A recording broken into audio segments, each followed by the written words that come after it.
one nation, under God, indivisible, with liberty and justice for all. Thank you. Okay. Mr. Gorski, can we have a roll call, please? Yes, sir. Mrs. Arminio. Here. Mr. Chiarella. Here. Mrs. DeMayo. Here. Mr. Poloponowicz. Here. Mr. Nicotinsky. Here. Here. Mr. Pelori. Here. Mr. Ryback. Here. Mr. Siegel. Here. Mr. Tefano. Here. And Mr. Rutsky. Here. Board President, you have a quorum present this evening. Good, thank you. In accordance with the provisions of the New Jersey Open Public Meetings Law, the Monroe Township Board of Education has caused notice of this meeting to be published by having the date, time, and place thereof posted October 9th, 2020 at all schools, the Home News Tribune, the Cranberry Press, and filed with the clerk of the municipality. Very good, thank you. We can have approval of the minutes. I need a motion to approve the Public Board of Education meeting minutes from September 16th, 2020. This is Andy. So moved, Steve. Thank you, Andy. Second. Second, Jill DeMayo. Okay, any questions, comments? All those in favor? Aye. Aye. Aye. Opposed? Aye. Any opposed? I abstain, Steve. Abstain. I was going to go. Any recusals? I abstain as well. This is Michelle Arminio. Okay, so we have two abstentions, Mr. Rutsky, Ms. Arminio. Any recusals? All the rest, I believe, are in favor. Okay, we can now move on to presentations, budget philosophy discussion. Mr. Gorski?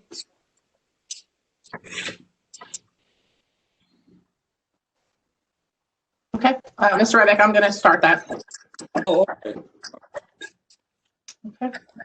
Mike, you're on mute. Thanks, Andy. I would have gave the whole presentation on mute.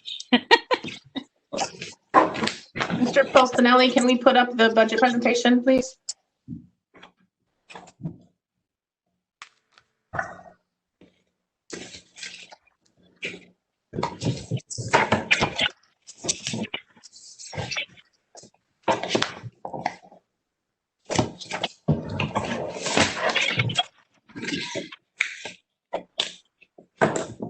Mr. Polstonelli? Michelle, you came off of mute.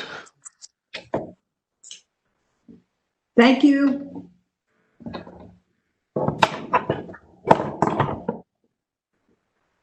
Mr. Polstonelli, can we put up the budget presentation, please? I'm coming. Thank you.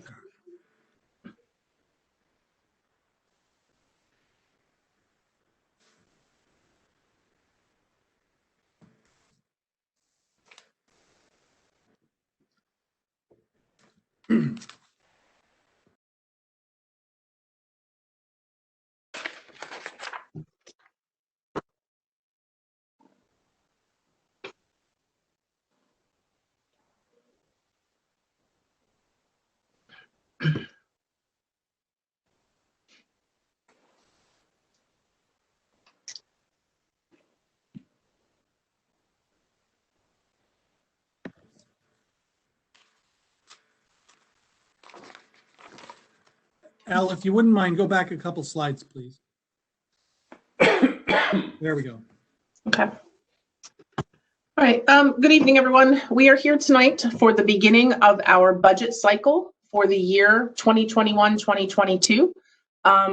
Every year we begin this process by coming to the Board of Education and having a discussion and developing a budget philosophy. And then that information will then take the administration through the process of developing the budget for the 2021-2022 school year. So working closely with Dr. Lehman, the Assistant Superintendent of Schools, and Mr. Gorski, our CPA Business Administrator Board Secretary, we will work through this process. You can go to the next slide. And all of the Board of Education members also play a part in this, so I want to thank them all for all of their support throughout the year. Next slide. So what is a budget philosophy? This is the philosophy of establishing the annual school budget, and it entails the creation of a framework for a budget that supports the democratic plan of appropriate funding for the implementation of educational programs so that students develop and learn from quality experiences based on educationally sound and fiscally prudent planning. This solid financial base is paramount to ensuring that our school district will be able to meet the responsibility of preparing our students for an increasingly competitive environment. And the budget philosophy stage is macro-focused rather than micro-focused, as much more refinement will be required and implemented in the future through the rigorous budget process. So what that means is tonight's conversation is just an overall look at district needs. The things that we will be presenting in this budget philosophy may or may not be in the final budget. So I think that's important for everyone to understand as we go through this presentation, is that this is just the first look. So we're going to take a look at all of our needs. The board will come up with what the guide is for the administration to move forward, and then we will start working on putting a budget together for a board approval in the spring. Next slide, please.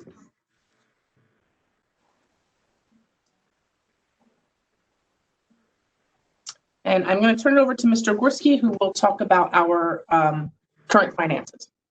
Yes. Thank you, Dr. Aldick. As with all budgets, the definition begins with the amount of revenue to support spending, particularly in a district like Monroe, where we have spending needs that are quite extensive. So we're going to begin by talking about the revenue sources as projected for the 21-22 budget. One of the revenue sources that is within the hands of administration to a large extent is excess surplus. And as the definition on the slides present, excess surplus is again actualized revenues from 2 years before that exceeded the budget, plus the difference of how actual expenditures exceeded to budget appropriations. The difference, or the leftover amount, carries over by statute to 2 years later.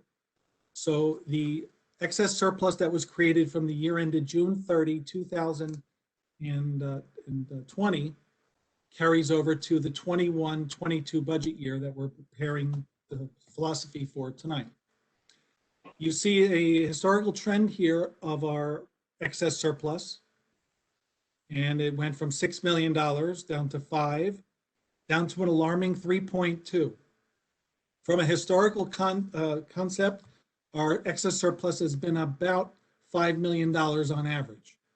So that trend and the 3.2 million that was reflected last year is concerning. It means that you're bleeding your savings to support annual spending. That is the best way to put it. Due to circumstances that were mainly driven by administration, but also were contributed by some of the savings from schools being closed to a lesser extent, excess surplus grew for the year ended June 30, 2020 to $5.1 million, which is right on the nose of our average. What this means in terms of the 21-22 budget is that we will have an additional $1.8 million of revenue to spend from this one source. We don't have $5.1 million to spend. If you did, you would have no carryover. You would have a catastrophic effect on future budgets.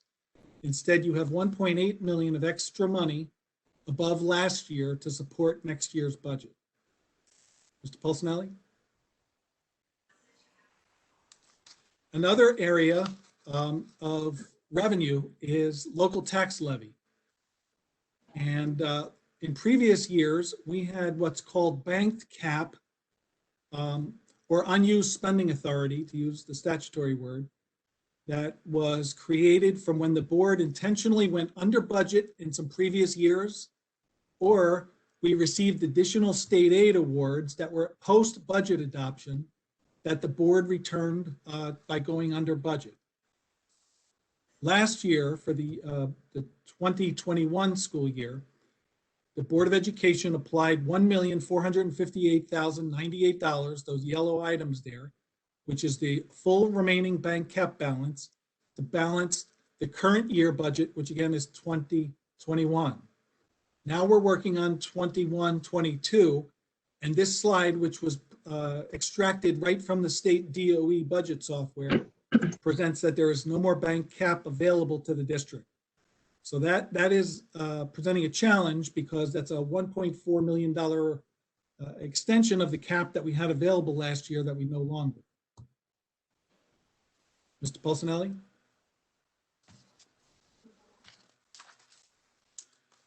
The next slide presents the ability of the Board of Education by spending to maximum spending authority or cap, how much extra tax levy that would bring in for the 21-22 school year. We have no adjustment for increase in healthcare costs that we've been eligible for in previous years. We have no eligibility for accrued pension liability or any of these other adjustments. So we are able to grow on a flat 2% above last year's general fund tax levy, which is $108 million. Inflating that by 2% grows the tax levy to $2.1 million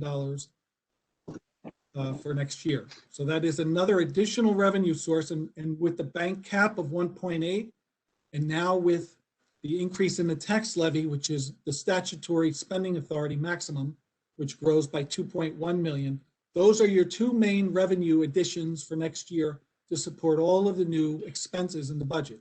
But there are some constraints that we're going to get to next. Mr. Pulsinelli? Board of Education is a standout in fiscal best practices for our generation of in-house, out-of-the-box thinking of revenue with our Falcon Care Early Childhood Enrichment proprietary programs. These programs have earned a net income of about $600,000 a year, which the Board of Education by resolution has transferred over to the general fund to help support some of the unbalanced spending that was in excess of revenues. So last year for the 2021 budget, we had $600,000 that was brought over as a transfer. Unfortunately, however, because school district was closed for 3 months, and because we still had to pay salaries for the staff within these proprietary programs, it had a negative effect on net income, and we basically broke even for the year ended June 30, 2020. Unfortunately, what that means is we do not have that net income available to transfer over to the general fund for the 21-22 budget. And then another loss would be the capital reserve account. $180,000 was transferred in the 2021 budget. And we'll have to see how the capital spending shapes up to see if we have any eligibility for that in the 21-22. But these could be potential losses of revenue. Certainly Falcon Care is one of them. And there's no more bank cap, as I mentioned before. Mr. Pulsinelli? Another area of contribution to revenues is state aid. And from speaking to my colleagues at roundtable meetings and other discussions with the county office, without additional federal grant money coming through to the state, which helped save the day for this year's budget, so we didn't have to face further cuts, we're not anticipating that to happen again in 21-22. So the best projection that we're able to ascertain is that you're lucky if you get the same amount of state aid in 21-22 that you did in 2021, which in our case is itemized there with the categorical classifications of special education aid, security aid, and transportation aid. We're expecting flat funding from state aid. That's a challenge because our enrollment's growing, our variable costs are increasing, we have fixed costs with facilities that are in need of upgrade, transportation costs we'll get to in a minute, but the state's contribution is going to be on par with last year with no additional money. Mr. Pulsinelli? So to recap, the revenue, we're expecting no additional state aid. By going to the maximum spending authority, which we will make a recommendation at the end of the presentation, could bring $2.1 million of additional general fund tax revenue. Excess surplus is contributing $1.8 million of additional money next year. Transfer from other funds is a net loss of $780,000. So total projected new budget revenues or resources is expected to grow $3.2 million. In previous years, this additional revenue was more in the line of $3.5 to $4 million. So we are challenged with less additional money for increasing variable and fixed costs that this district faces. Mr. Bolsonelli? Now we're going to talk about the spending side. One of the biggest areas that define spending is enrollment. And this chart comes directly from our audited state report that's called the Application for State School Aid. Every October 15th, we count every student in the district by grade level, by classification, and report it in a lengthy report to the state of New Jersey. They audit it carefully, compare it to previous years and trends, and our auditor also audits it. These have been approved, audited figures, all with the exception of the last two right years for 2021, which would be October 15th, 2020. Obviously, we're not there yet. And the 21-22 budget, which is next year that we're projecting. So the right two columns are projected. All of the previous are actual, but you could see that we're still expecting a couple hundred more students for next year. And that's how the trend from the demographer has presented, with about 200 additional students for the next 5. This causes appropriations throughout the district with increased staff, with other needs for textbooks and supplies and support staff and teachers. You know, there's some special education categories like ICS Resource Center, which require no more than 8 pupils per teacher. So if this enrollment growth has 18% of special ed students, you get one more, you're required to add another teacher and probably a paraprofessional also. So, you know, we've been challenged over the years. Why can't you cut and tighten your belt like other industries are doing? And the obvious answer is right here. This is the reason why it is so difficult, because the demands coming from student enrollment growth put such stress on.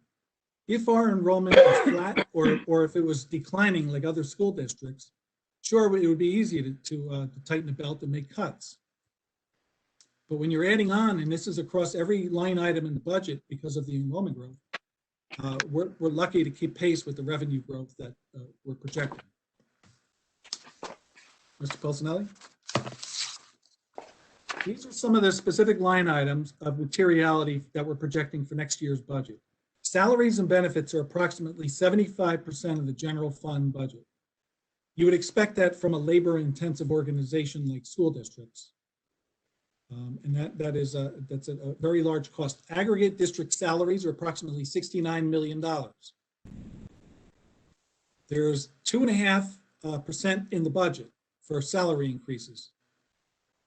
The MTEA is out of negotiations right now. We're still negotiating. They're out of contract, I beg your pardon.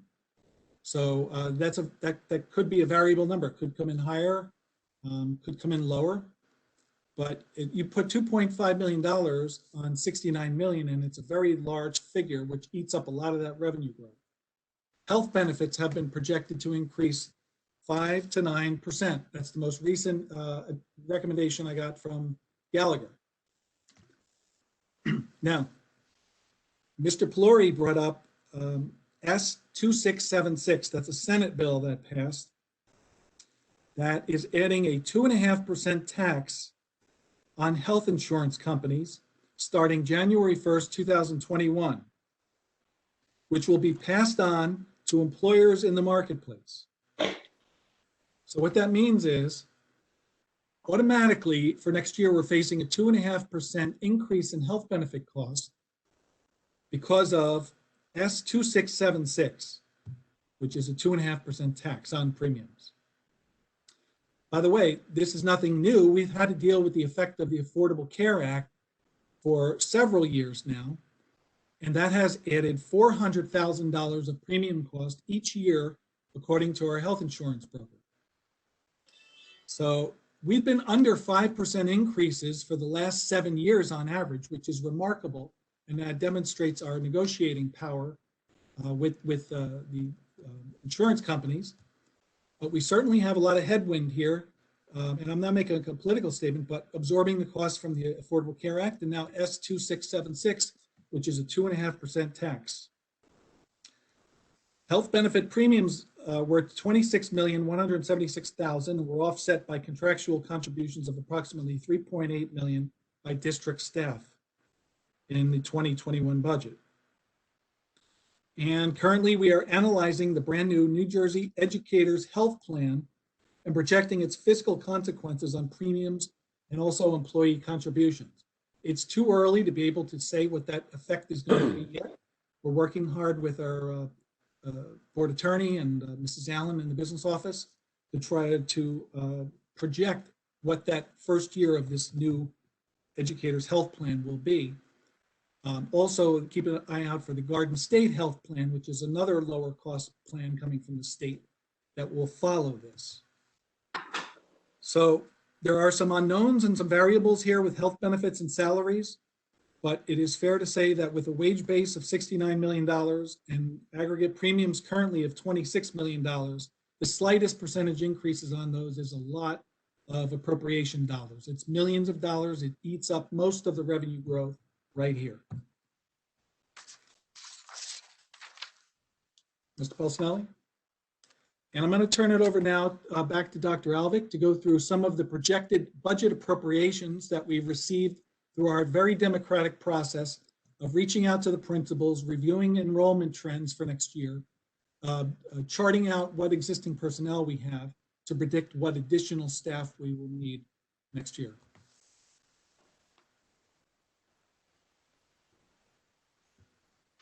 By working with with Dr. Lehman and with the building principals and our directors, we take a look at the enrollment growth that's coming into the district and where our needs are going to be for staffing. So these positions are some staff that we are looking to add to the budget next year. Again, as I mentioned earlier, none of these are in the budget. We have not gone through the budget defense rounds. We have not gone through budget creation yet. These are positions that, based on what we're dealing with this year with scheduling and the number of students, these are positions that we are looking to add for the following year. Some of these positions are positions that we had in the budget last year that did get cut because it's something that we just couldn't fit into the budget at that time. So looking at the increased numbers here, you can see that most of them are for teachers and for special education personnel that would help with our increasing special education population also. And the other piece that I just want to mention too is we spend a lot of time, particularly at the elementary schools, really looking at shared staff across the buildings, trying to get as much from our special area teachers. So many of our special area teachers travel to 2 or 3 schools during the week to make sure that we're utilizing their schedules and getting them and getting all of the students the special areas that they need. And with the numbers of our sections increasing, that's creating an issue where they're running out of sections. They don't have any more to do. So we're also looking at those types of positions too. Also looking at, we had pulled our basic skills back during the day. So last year we did hire several basic skills teachers because now K through 5, all basic skills is during the day. So looking to also expand some interventionists for that student population in order to support our students. Next slide. Mr. Gorski? Thank you. We asked our directors to present their projected needs for next year. Now, transportation's a little unique because our fleet is scheduled based upon when we bought our vehicles and their years of service. The state requirement is that you remove a vehicle from service after 15 years. Sometimes it's required to do it earlier than that because of body rot and things like that. Our Director of Transportation, Kathy McDonald, has presented that because of the phase-out schedule for existing fleet, we will need the following: 6 new 54-passenger buses with cameras. The estimated cost for that is $650,000.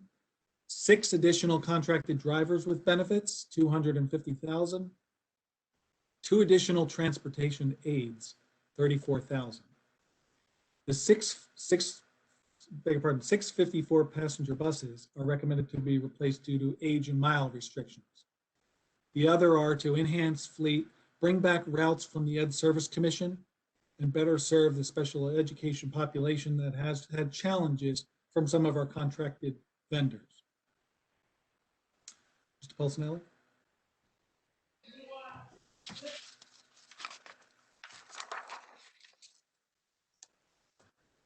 Dr. Albick, you want me to take the tech part? Yes, you can take that part. Very good. Also, the new Director of Technology, Mr. Feldman, checked the district inventory of computer equipment and also solicited the hardware and software needs from our schools. These are new items that Mr. Pulcinelli has presented for consideration for next year, again, on a macro level. We haven't made any definition that this is what we want to budget for yet, but from a first blush look at next year, this is what our IT director feels that we will need to support education and the needs of the district. I'm not going to go through all these items here. You can see them, and we're going to post these slides on the website.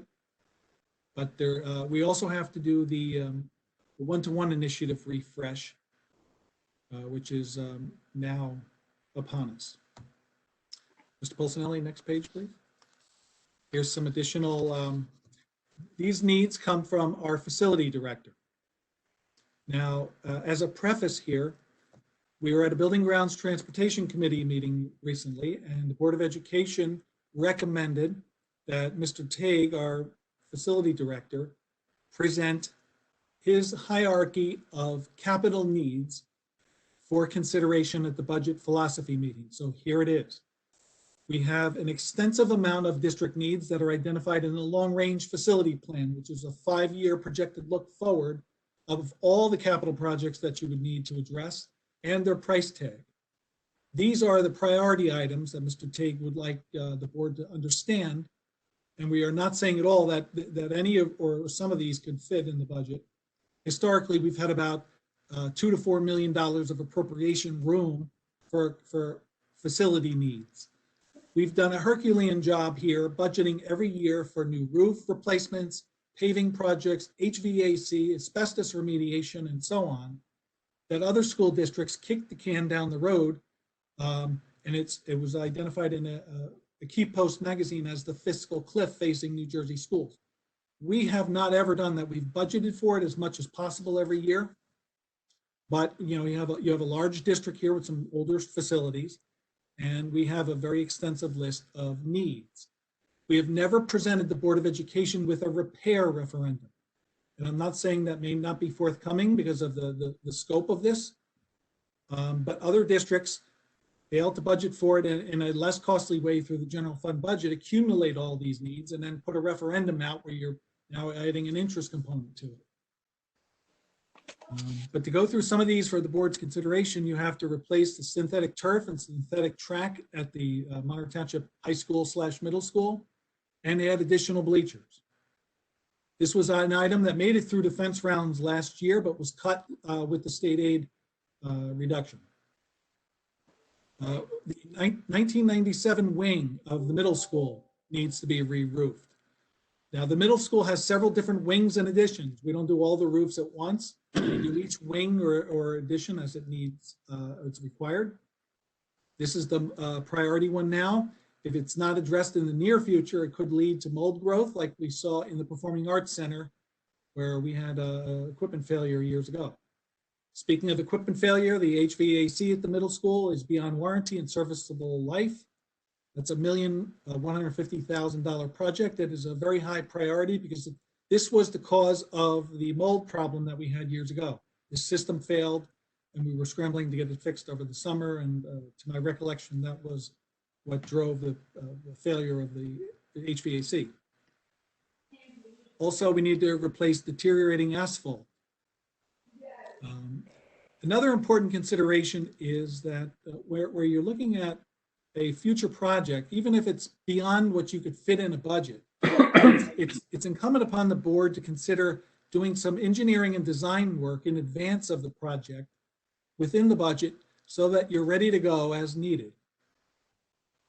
Because there is a timetable of getting the stuff through the DOE and having the engineering design done, work done that will precede any shovel in the ground type of work. Middle school chiller, boilers, HVAC equipment, again, beyond an acronym I'm not familiar with, serviceable life. That's a rather large price tag on them. Chiller, boiler, HVAC equipment is generally beyond the scope of the school district budget.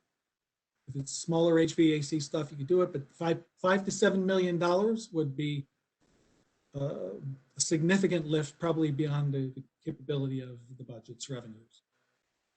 Mr. Polsinelli?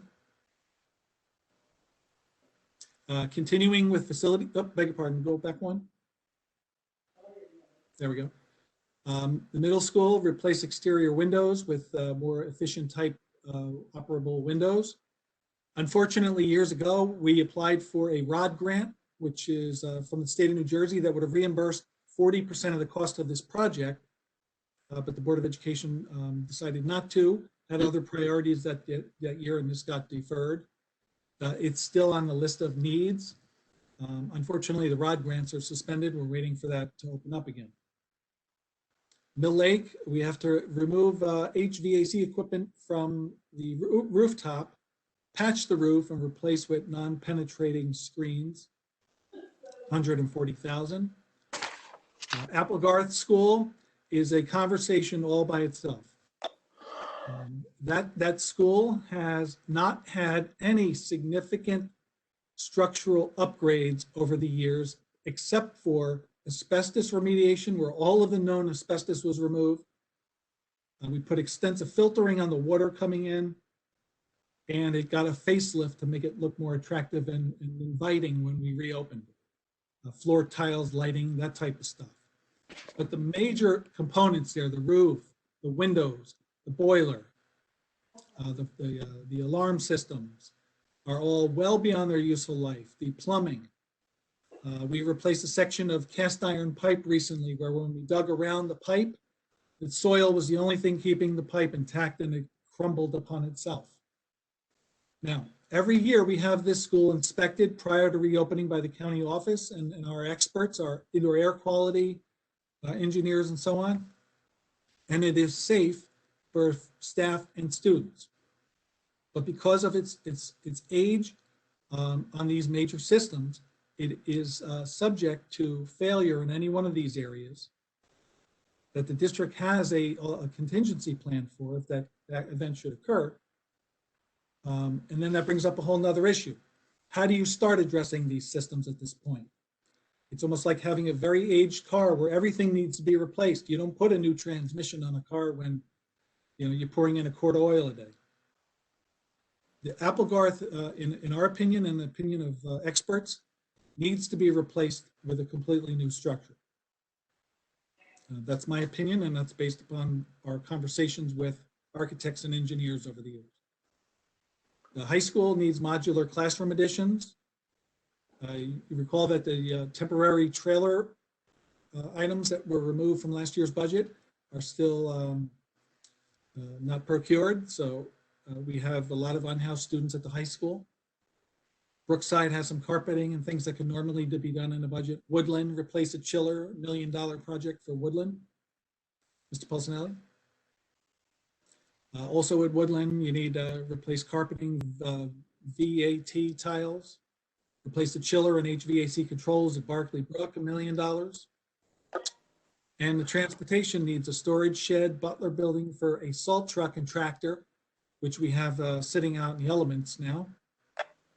And also replace deteriorating asphalt and paving.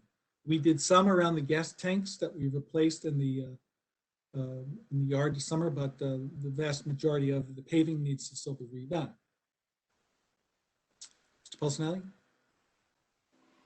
And I'm going to turn it over to, I think, Dr. Lehman now to talk about what has been presented from the schools for textbook needs. Sure, yep. As we go through our curriculum revisions and standards and things are updated, we have a cycle in which we replace our resources. So some things we have coming up, as you can see, are from social studies, grade bands. Those tend to be the larger ticket items. The high school courses, AP Chemistry, our law course, our AP Economics courses. Those are elective courses. They're smaller groups of students. That's why your price tags are a little smaller. We also have some math courses that are being updated, our accelerated math in grade 5, and then entire grade bands for grade 6, 7, and 8. We also are moving towards a need in our honors calculus, AP calculus, AB, and BC. Those are 3 different separate courses at the high school. Mr. Pulsinelli? Some other things that were presented programmatically. We had this in the budget last year. We went through the defense rounds with it. This is an expansion to our music program, a sound shell. It actually seems quite appropriate considering the conditions we're in. It would allow us to perform and conduct classes and things outside. We have instruments that are district-wide instruments, school use, some of the bigger, more specialized instruments that the students playing a more common instrument, and then they kind of get identified, or they choose to kind of take something that's more unique. As a district, we support them with the instrument, so they don't have to go out and purchase on their own. And the wear and tear in those instruments, it takes its time, it takes its toll over time, and this is something we've identified some of those instruments that need replacement. The middle school specifically has some industrial arts and practical arts equipment that would need some specific routine maintenance and even some equipment replacement as we engage students in those programs. And then at the high school, our TV production broadcast server that's been identified to be proactive in planning for replacement of that. It's something that's functioning, but it's something that is in that realm outdated, beginning to be difficult and problematic to use. And it is a bigger ticket item, and it's something we want to be proactive to put on the radar so we could plan to address that, so it did not significantly impact that piece of our programming at the high school. And some of our highlights from last year, despite what we went through in the spring, we had a strong graduation rate at 96.4%. We had students representing colleges. Some of them went to career and technical schools, entered the workforce, the military. Our high school students are tremendous, and they did outstanding work. 90% of the students taking the AP test scored a 3 or above. We had 693 exams taken. So some overlap, some students take multiple exams, but that's a tremendous number. And our high school SAT scores are well above the state average, and we continue to excel in that area. So, we're proud of the things we accomplished last year, and we look forward to heading in that same path this year. Next slide.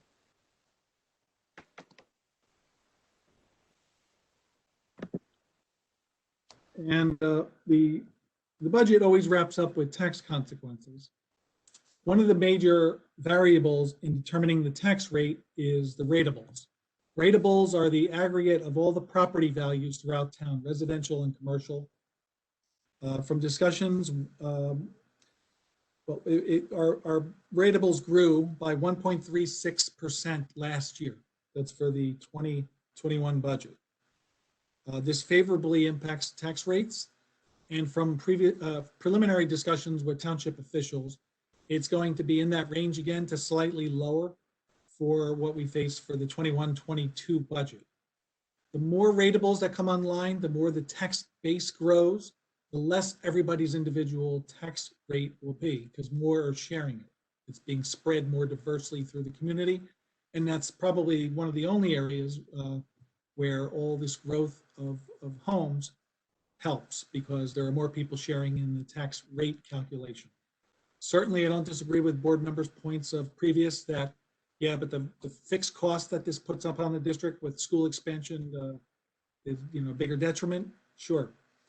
But this will have a favorable effect on at least the tax rate. By the way, our tax increase for the last 5 years has been about a 2.5 cent increase per year, which is very attractive and very comparable when we look at our peers.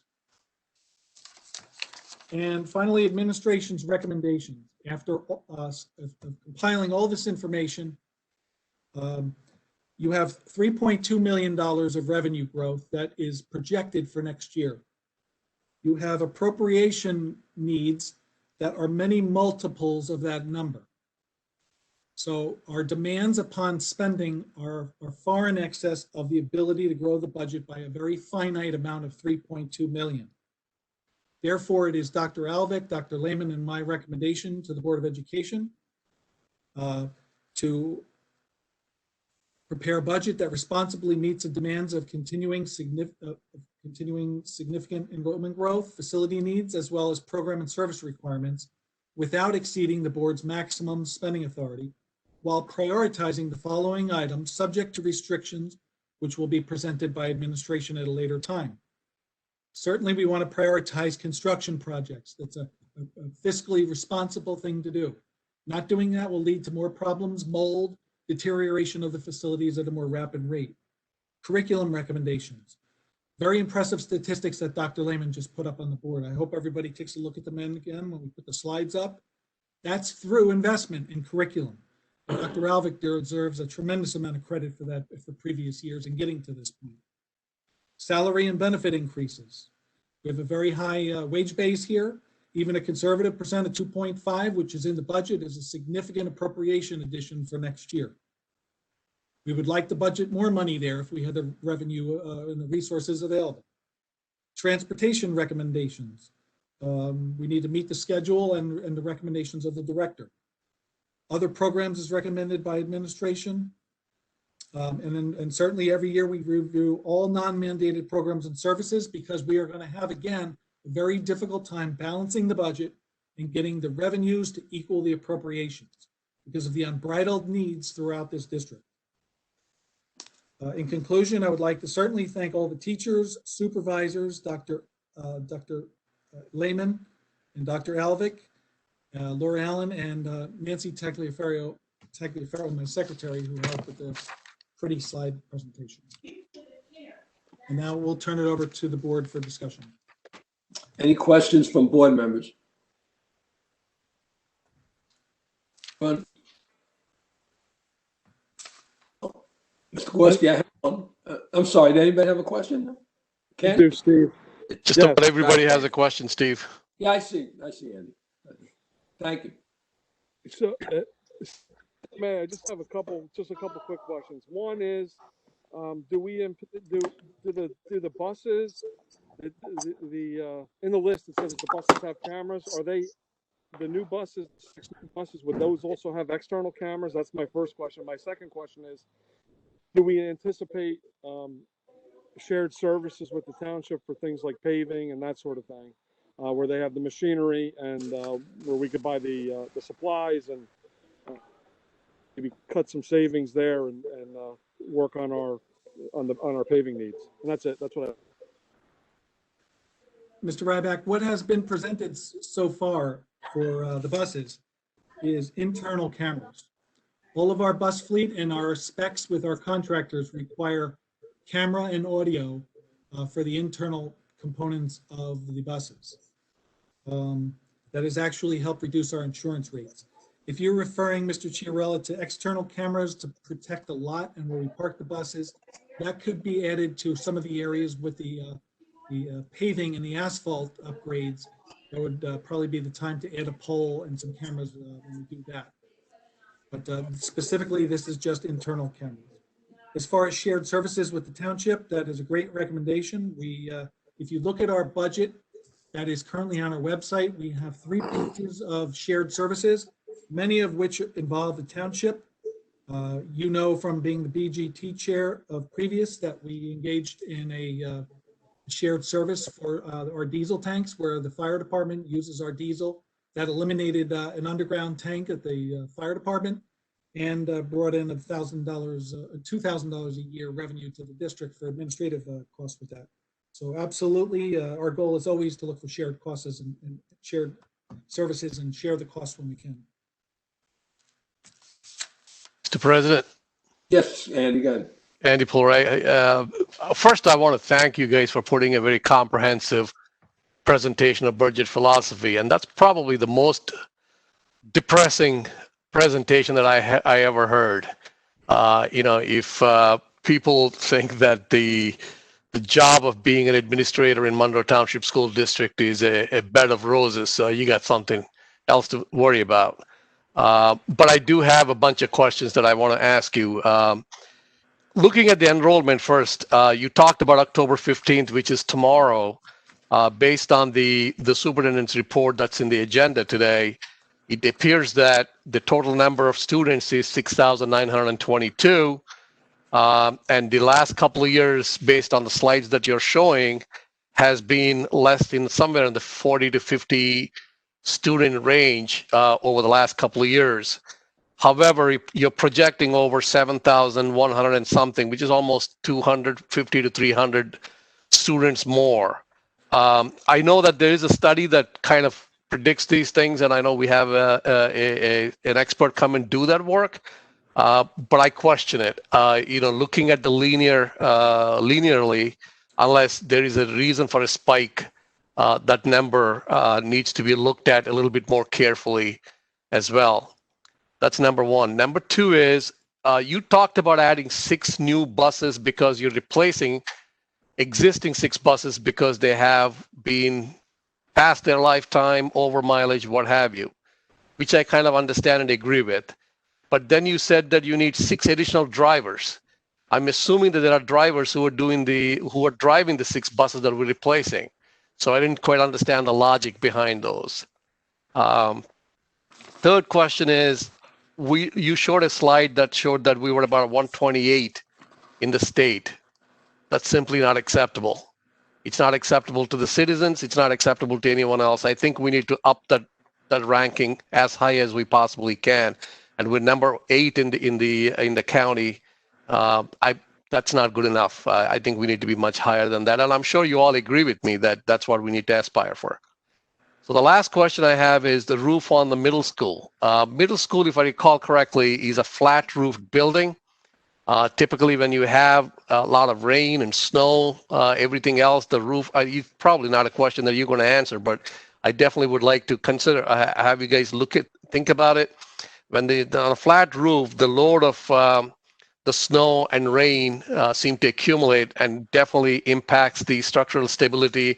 As some of you may remember that we had, a few years ago, a shopping mall and a pizzeria on Spotswood Englishtown Road that collapsed because of the excessive snow. So something for us to think about on flat roof buildings to see if there's anything we could do to reduce the load coming from either the snow storage or water storage, lack of adequate drainage. So those are my comments. Mr. Ryback, if I may address those quickly. Absolutely, go ahead. And I draw your attention back to the bar chart with enrollment.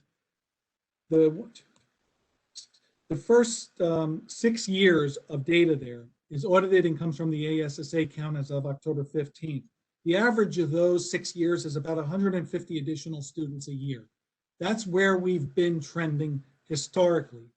However, that does not have any of the impact of new housing, which according to our demographer and all of our discussions with township officials, is going to begin to hit within the next 5 years more aggressively in the beginning of that term than the latter. That was the last conversation we had with them. There it is expected to grow and intensify to 200 additional students every year. The previous data is indisputable. The projections, obviously, you could challenge, especially in the COVID-19 environment, that has affected enrollment growth. So as we discussed in the Building Grounds Transportation Committee meeting, we are recommending to the board to do another demographic study in the current COVID-19 environment so that we get more accurate, up-to-date numbers for projected future growth. That does not discount the fact that you have 1,550 unhoused students right now and are definitely picking up more to come. One thing I caution all the users about, and Dr. Alvick and I have had a conversation about this, when we report the enrollment figures in the agenda, that is a 1-month snapshot. It is like taking the temperature outside for one day. It does not give you a trend of how, what season you're in or what you could expect tomorrow, nor can it really predict anything. It's too short of a time period to make any conclusions from.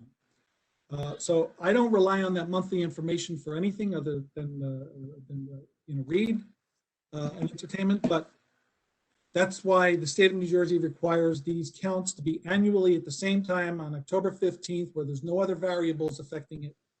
And the data we presented is as such. With the buses, we are short on drivers currently.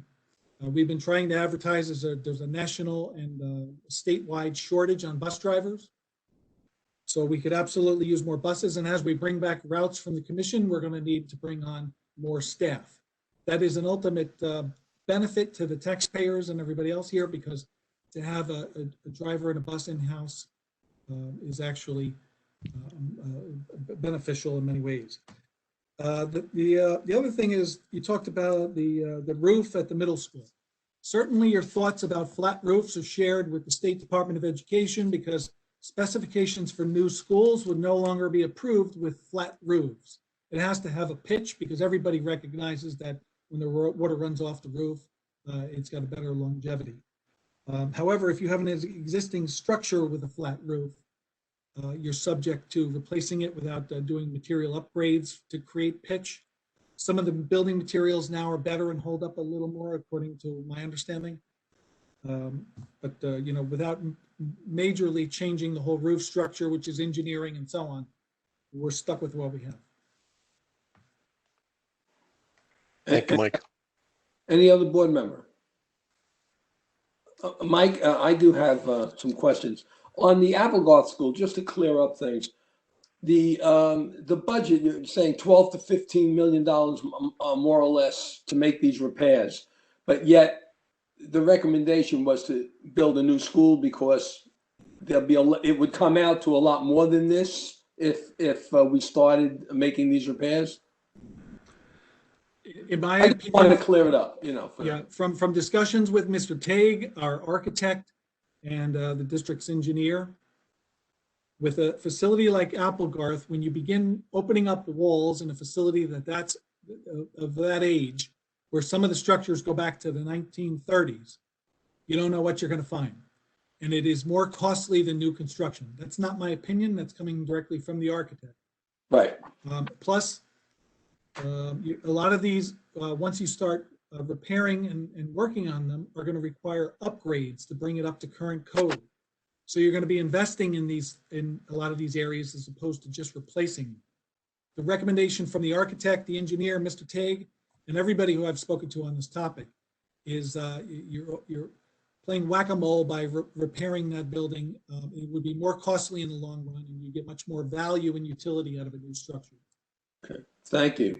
I also, Mr. Gorski, would like to thank you, Dr. Alvick, Dr. Lehman, and certainly Nancy Tagliaro, and everybody, Jerry Tague, for all the work they put into this presentation. Thank you all. Thank you. Mr. Rybeck? Oh, yeah, Ms. Arminio, sure, go ahead. Yes. Michelle Arminio, would we be able to put up slide 16, please?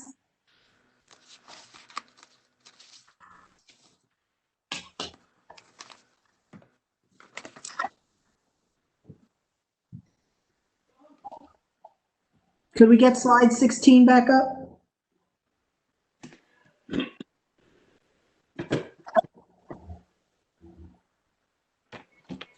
Can anybody answer that question? Mr. Pulsinelli, are you with us still? Can you pull up 16?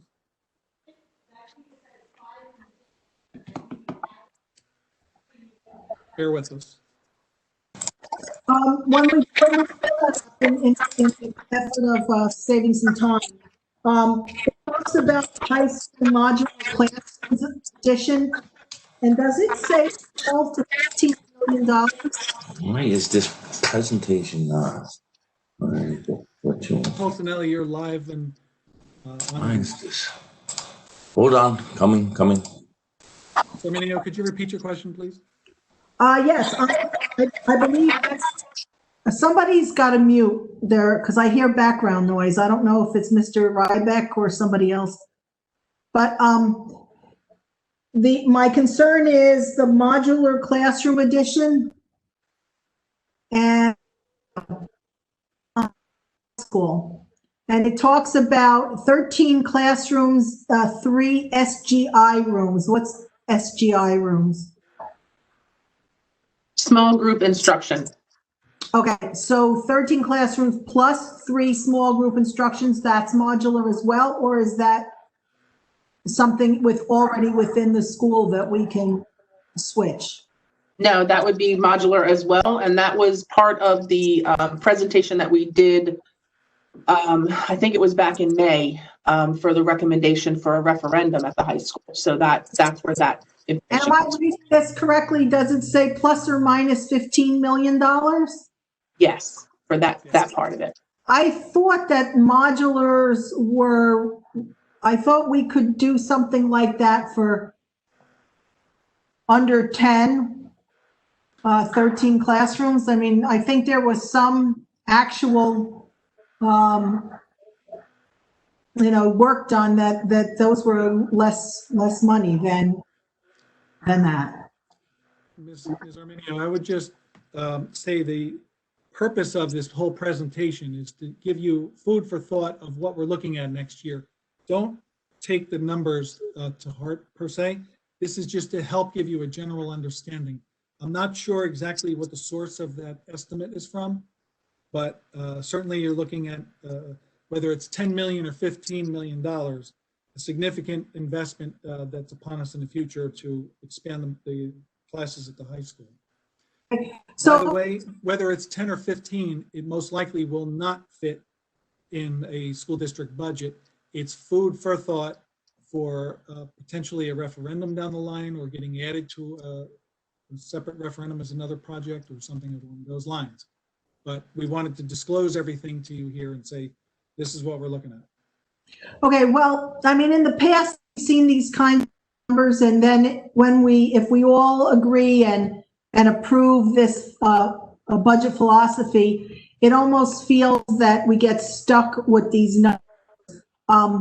I think under any of the circumstances that we decide to go through this time around, I'd like an itemized, as close to possible itemized cost. I mean, throwing these numbers out is daunting. And if we really don't know what the costs are, and in every referendum that has either passed or failed in the last 20 years that I have been involved in, the people in the community want to know what the costs are. And we have always sort of skirted around the actual costs of things. We've always thrown out, big macro numbers. And I think getting to the we have to, and then this is just a budget philosophy, and you said that it's not going to be the exact actual figures, but I'd like to say to my colleagues from here on in, when we talk about these things, we need concrete and itemized numbers to make decisions. We are no longer in a place in this community where we can just say, well, we'll put a referendum together or we'll get numbers. We may be a solvent community, but people are getting to their limits of affordability. So I would only approve this philosophy tonight with the understanding that going forward, when we talk about something like the modulars or when we talk about maintenance in the roof leaks, I mean, that's a smaller number, 140,000. That we know exactly what the soft costs are, what contraction. I mean, it's time, these numbers are just enormous. Ms. Arminio, we, Ms. Arminio, we Go ahead, certainly Mr. could do Board. that next year. Thank you. I beg your pardon. We could certainly do that, but keep in mind when you're talking about estimating modular classrooms, you're talking about design, architectural engineering, and there's going to be a cost for a professional to give you such a precise number. I'll give you the answer of where we're heading for this presentation right now. It's to encourage the board to tell administration we need to prioritize whatever you could fit from these projects in the budget and go to cap. Whether that's a 10 or $15 million price tag on any of these individual items here is irrelevant to getting to that end line. I appreciate your preciseness as an accountant, but that will come with the cost from the professionals to give you that level of precision. And in my opinion, that is not warranted for a presentation at this very early stage. I'm not saying that. If you,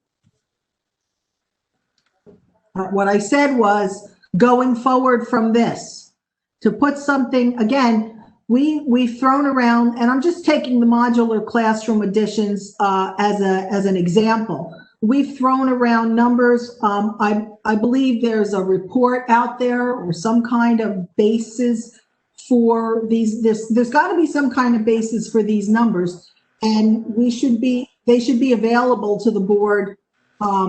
Wherever you get these projections. I think if we take a look at where you're getting the projections going forward, that would be helpful, and the community, we would better make decisions and the community would understand where we're coming from. Thank you. Steve, I have a question.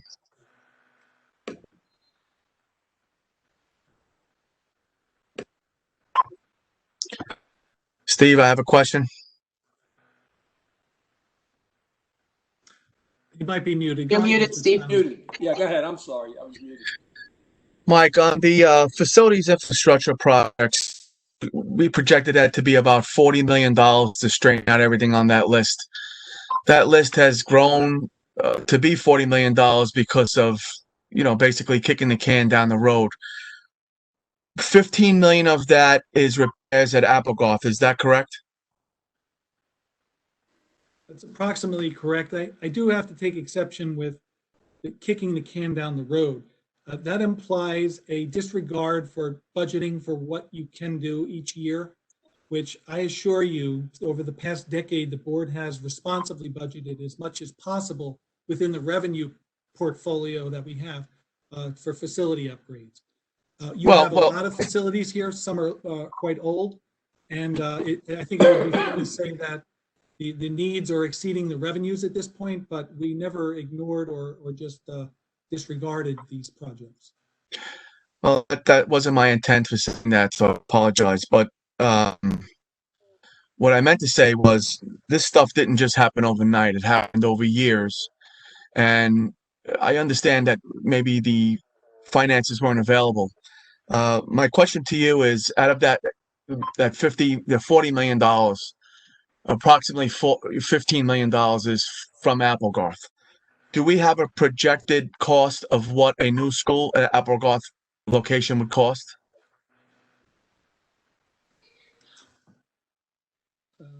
I believe we do. I believe it might be based upon a prior design that came through one of the committees.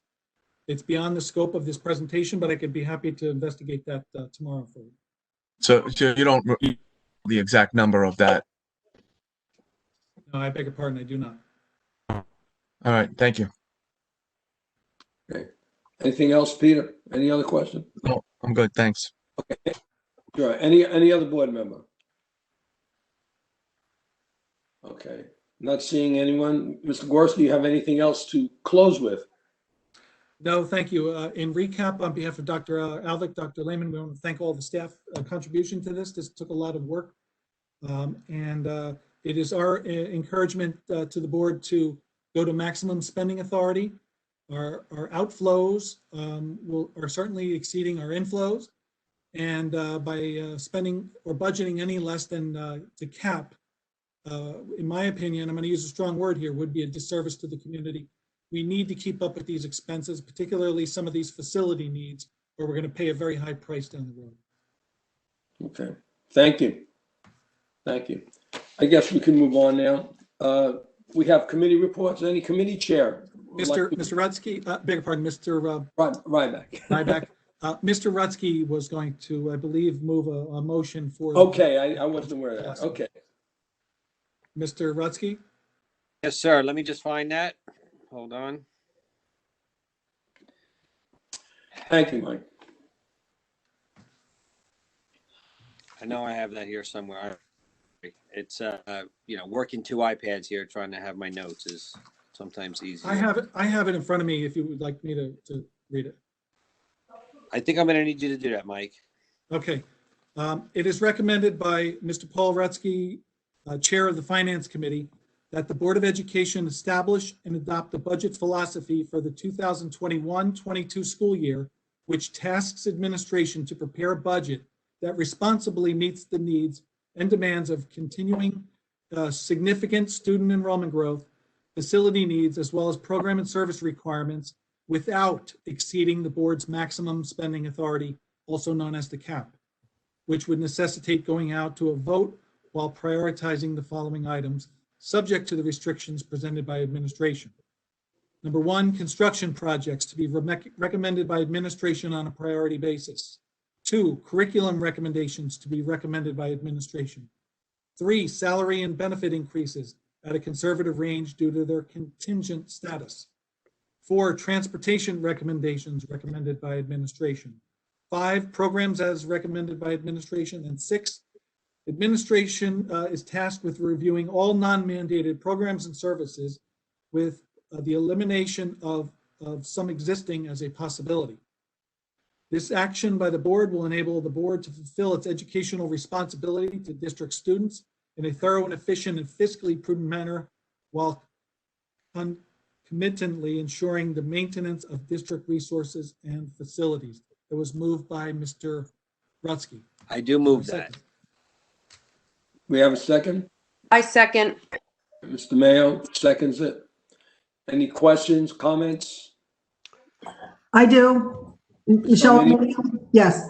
Mr. Gorski, your recommendation is to go to cap. I think was what the last, or 5 or 6 years ago when we did not go to cap. Have we gone to cap? Or can you tell us the last time we have not gone to cap?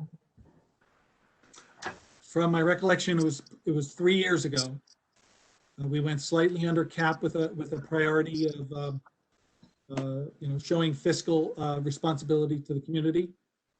However, what I hope the audience gained from this presentation is that we are really up against it with spending needs that are, many of which are carried over from last year when we got a $700,000 cut state aid. So to set that as a goal right now would be a very aggressive one. Okay. Thank you.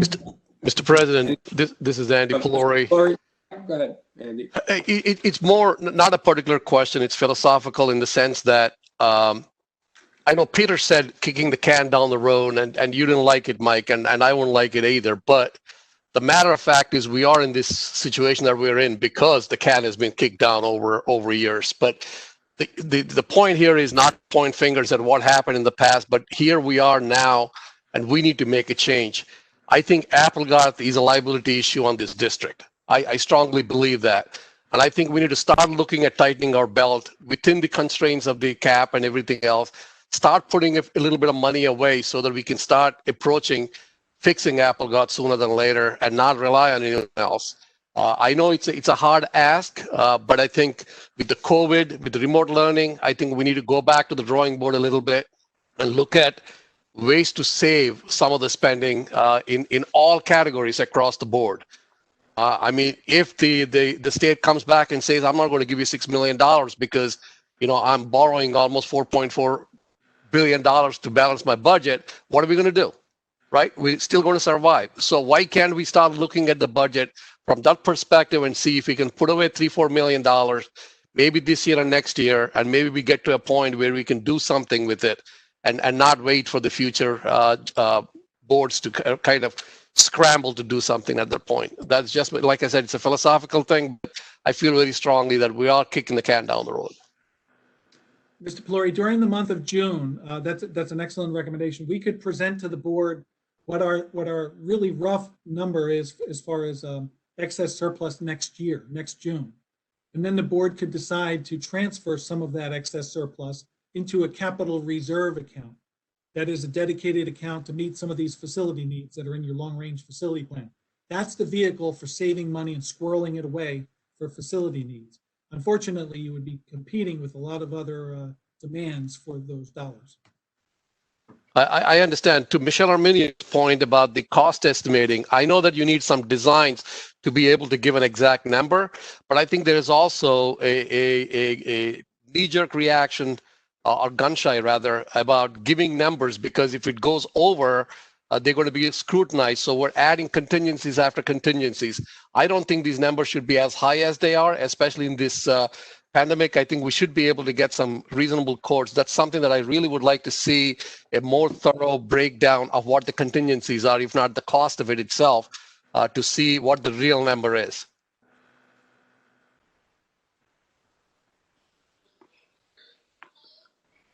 Mike, you have an answer for that? Or? We'll take it under advisement. That's a good suggestion. Okay. Anyone else? Okay, I guess we could vote on that. We'll take a roll call on that, Mr. Gorski? Yes, sir. Yes, sir. To approve the board budget philosophy is moved by Mr. Rutsky, seconded by Ms. DeMayo. Ms. DeMayo, how do you vote? Yes. Ms. Siegel? Yes. Mr. Tufano? Yes. Mr. Rutsky? Yes. Ms. Arminio? Yes. Mr. Chiarella? Yes. Mr. Pelori? Yes. Mr. Nicotinsky? Yes. Mrs. Koloponowicz? Yes. Mr. Ryback? Yes. Mr. Board President, motion passes unanimously. We thank the board for their support. Thank you, Mr. Gorski. And now we can move on to committee reports. Any committee chair want to report first? Mr. Mayo? I think you're muted, Jill. Sorry.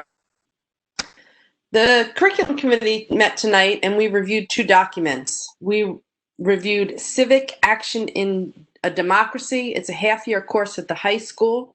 This document is aligned with the New Jersey Student Learning Standards for Social Studies and College, Career, and Civic Life Framework for Social Studies. Social studies practices are weaved throughout the document, promoting thinking beyond the classroom. The focus is on active citizenship in the 21st century. Students engage in learning about the Constitution, amendments, and Supreme Court cases.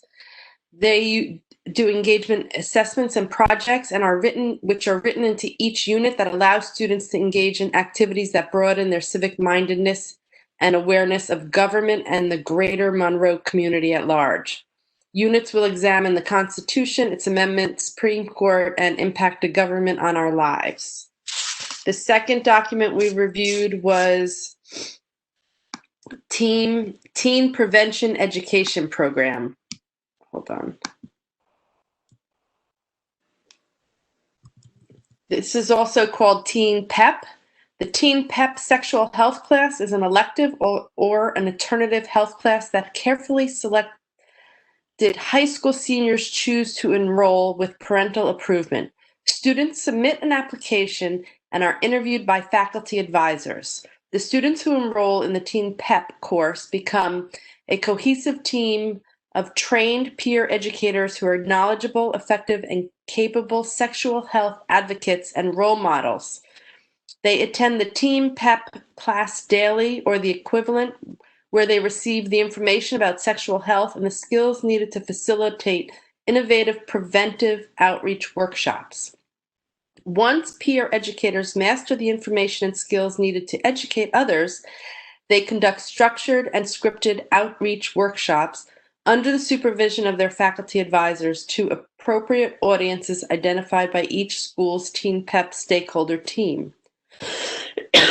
Excuse me.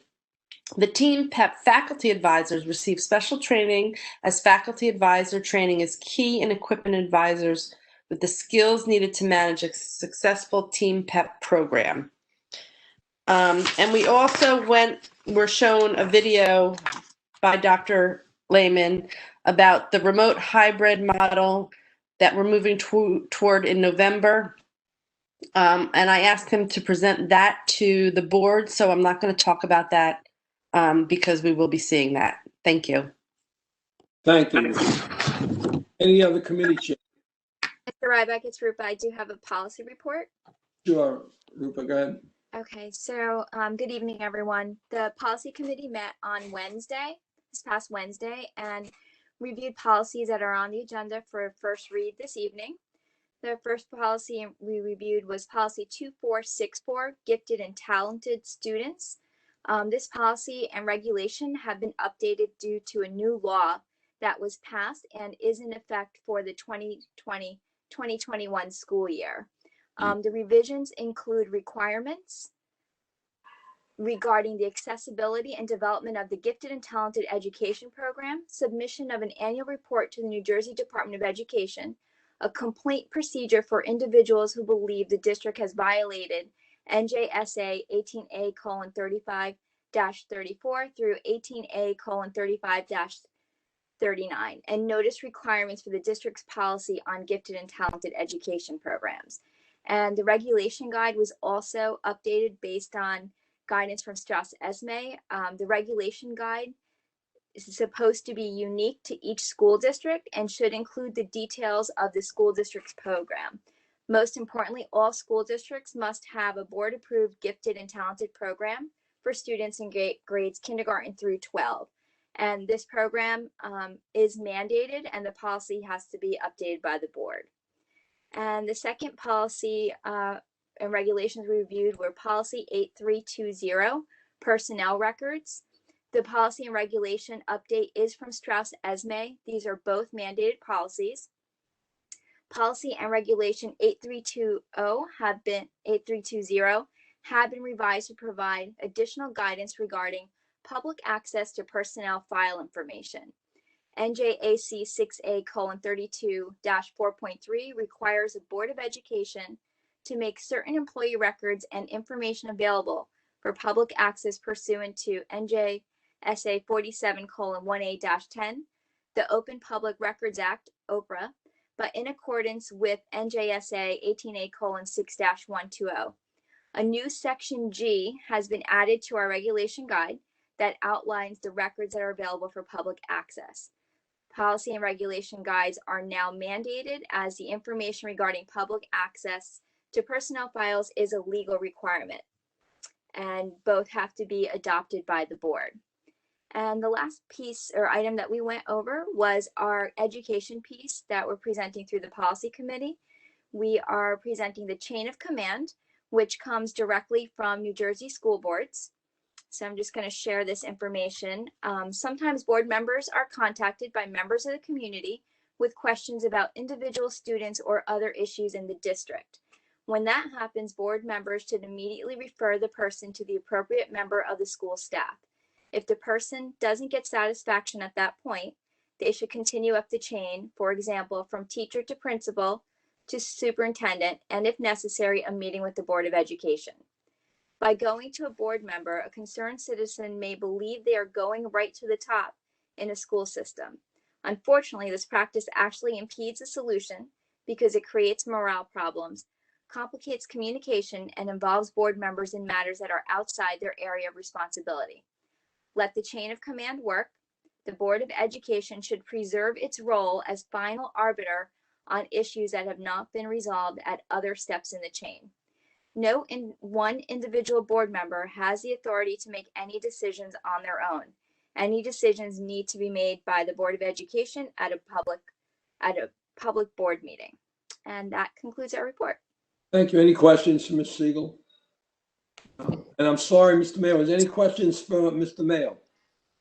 Yes, I have. This is Michelle. I have a question for Mr. Mayo, but I'll ask Ms. Siegel first. You said they're from school boards. Is there a place that we could get that? And also last month's education piece, was that also from school boards? Yes, I believe they're in the minutes. And if not, I can forward you a copy. They're not in minutes. It's not. They're in the committee minutes. If you look in your board docs, you should see it in the policy committee meeting minutes too. I can also send it to you. Yeah, I'd like to send it. I download the minutes and I did not see them in the minutes. So if you can please send me both tonight's or where on the New Jersey School Board's website I can get it. I can find it myself. But that's what I would like. If you can identify where you're getting it on school boards, that would be great. Okay. All right, thank you. And for Jill, please, we get the Team PEP. It's PEP. Is that correct? Correct. Okay. So what we're saying is that the teen peers, are going to discuss sexual health with their other peers. They're going to be essentially counselors for sexual health information. Excuse me, I'm coughing. That's only one piece. They do talk about like dating, and they do talk about drugs, and they are peer support. Yes, in those ways. And how is that grouping structure? Are they going to be with the teacher present when that happens, or are they going to just be a hotline? How is that going to work? No, they create presentations with their faculty advisors, and they present to those groups. And the faculty advisors will be present in those? I don't know that level of detail. They are. Yes, they are. Layman, you want to come? And are there guidelines for the subject matter? Yes. Yes. Okay, because I know last year, there were a group of parents that came to the board meeting that were very concerned about the aspects, and I know it's mandatory, of some of the sexual health discussions. And are parents, if they so choose, allowed to opt out, or have they? Okay. Yeah. All right. I'm sorry. Because it's all done according to the curriculum, and the certainly the teachers are there with the kids. The kids aren't really acting as counselors. They could be doing a play or some kind of presentation that's worked out. I personally have no objection, but having listened to some parents in the community, I think we should be aware of their concerns. That's all. Okay. Is my only thought. Okay. And any other questions? Any other committee chair want to report? Mr. President. Mr. Peluri, go ahead. Thank you. My report is going to be fairly quick and simple, hopefully. One thing my colleagues didn't bring up about the board goal discussion in terms of the type of courses we needed to take, but that's a board members issue, and I think each and every committee has selected a few courses that need to be taken. I just wanted that's to get the board accreditation for professional development for the board members. The one topic that I would like to touch base that we discussed during the Education Advocacy Committee was, besides checking the Senate bill that is going to cause another 2.5% increase, is the legislators meeting. At the last board meeting, I announced that we're going to be holding it in October, based on the lack of attendance from a couple of legislators, and also the time running out. And also some of the public and the board members making a comment about the elections. We pushed it off until after the elections. So as of right now, I was able to get all the three legislators to attend the Education Advocacy Committee meeting on November 10th at 6 p.m. I request, once we all agree, with the other board members also agree, that we'll send out an email. Dr. Alvik will send out an email with a specific email address that the parents and the residents of Monroe can send their questions they want to ask. Quite honestly, I think after seeing the presentation today, we should have plenty of questions to ask. But we want to moderate that. Most likely, I may make an initial remark, but I think Dr. Alwick will moderate the session of 1 hour asking legislators the questions. So with that said,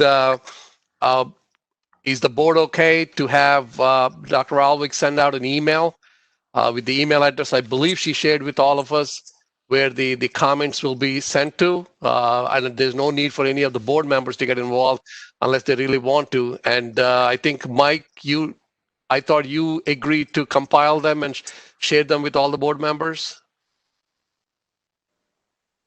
Mike just stepped aside. Dory, can you? Yeah, I think that was the plan, is that we were going to send the letter out, and then with an email address that people can go to put in their questions. And then we can absolutely share all of those questions with the Board of Education so that they have it prior to that day. And then, but we'll kind of condense them so that we make sure that all the questions get asked. Yeah, I mean, the key is for us to be able to fit that in 1 hour. So make sure that we're asking the right questions, that, you know, whether they're tough or whatever they are. The idea of doing this is that I think the legislature, none of us on the board can actually bring money into the board.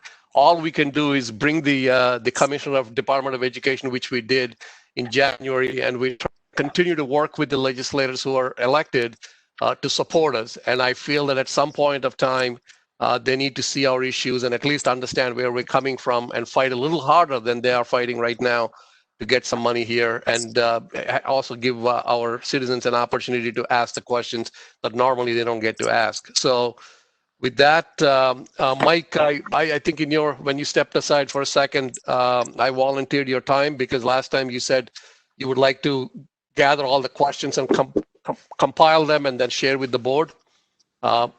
Yes, thank you, Mr. Pluri. Sorry about that. That's okay. That is correct. We do have an email address that Dr. Alwick will send out. Dr. Alwick and I have access to all of the submission of questions.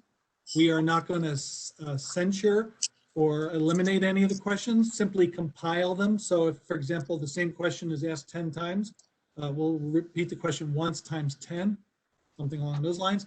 And then a board member who wishes can have access to the account and go in there and see for themselves what's been submitted.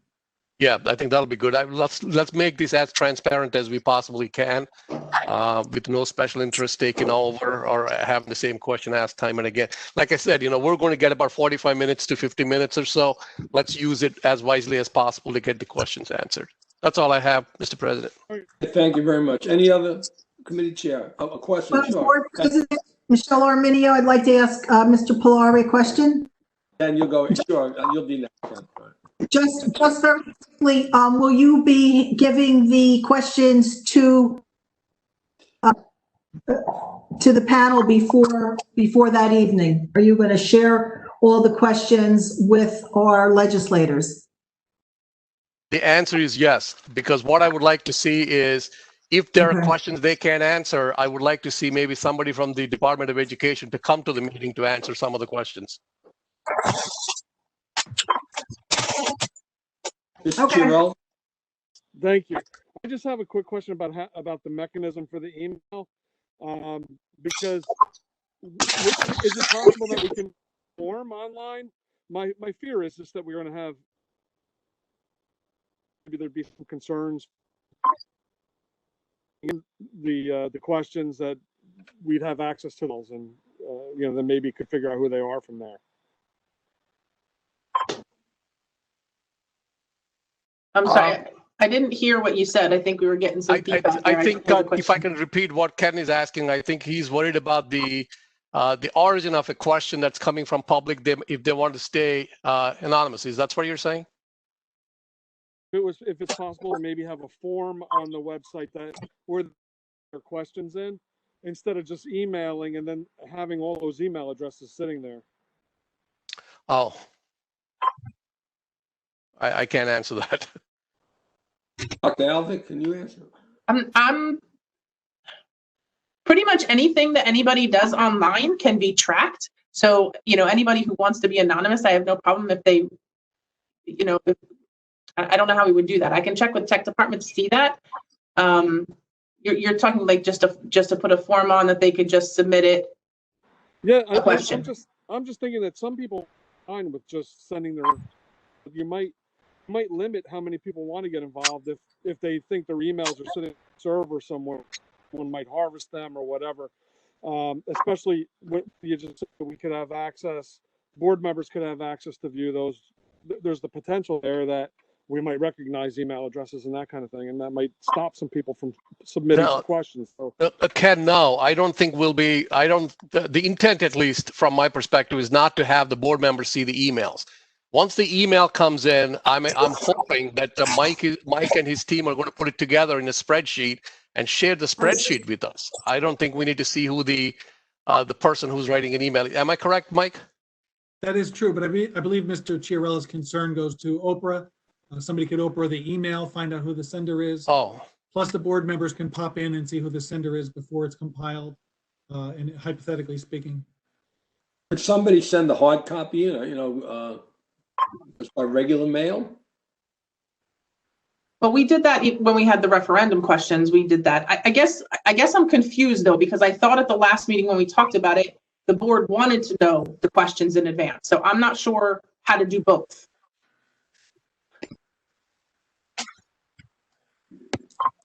I remember that, Dr. Alvick, that the board. yeah, I honestly don't need to know the questions. I think that you need to know the questions because you're the one who's asking, and they need to know the questions because they're answering.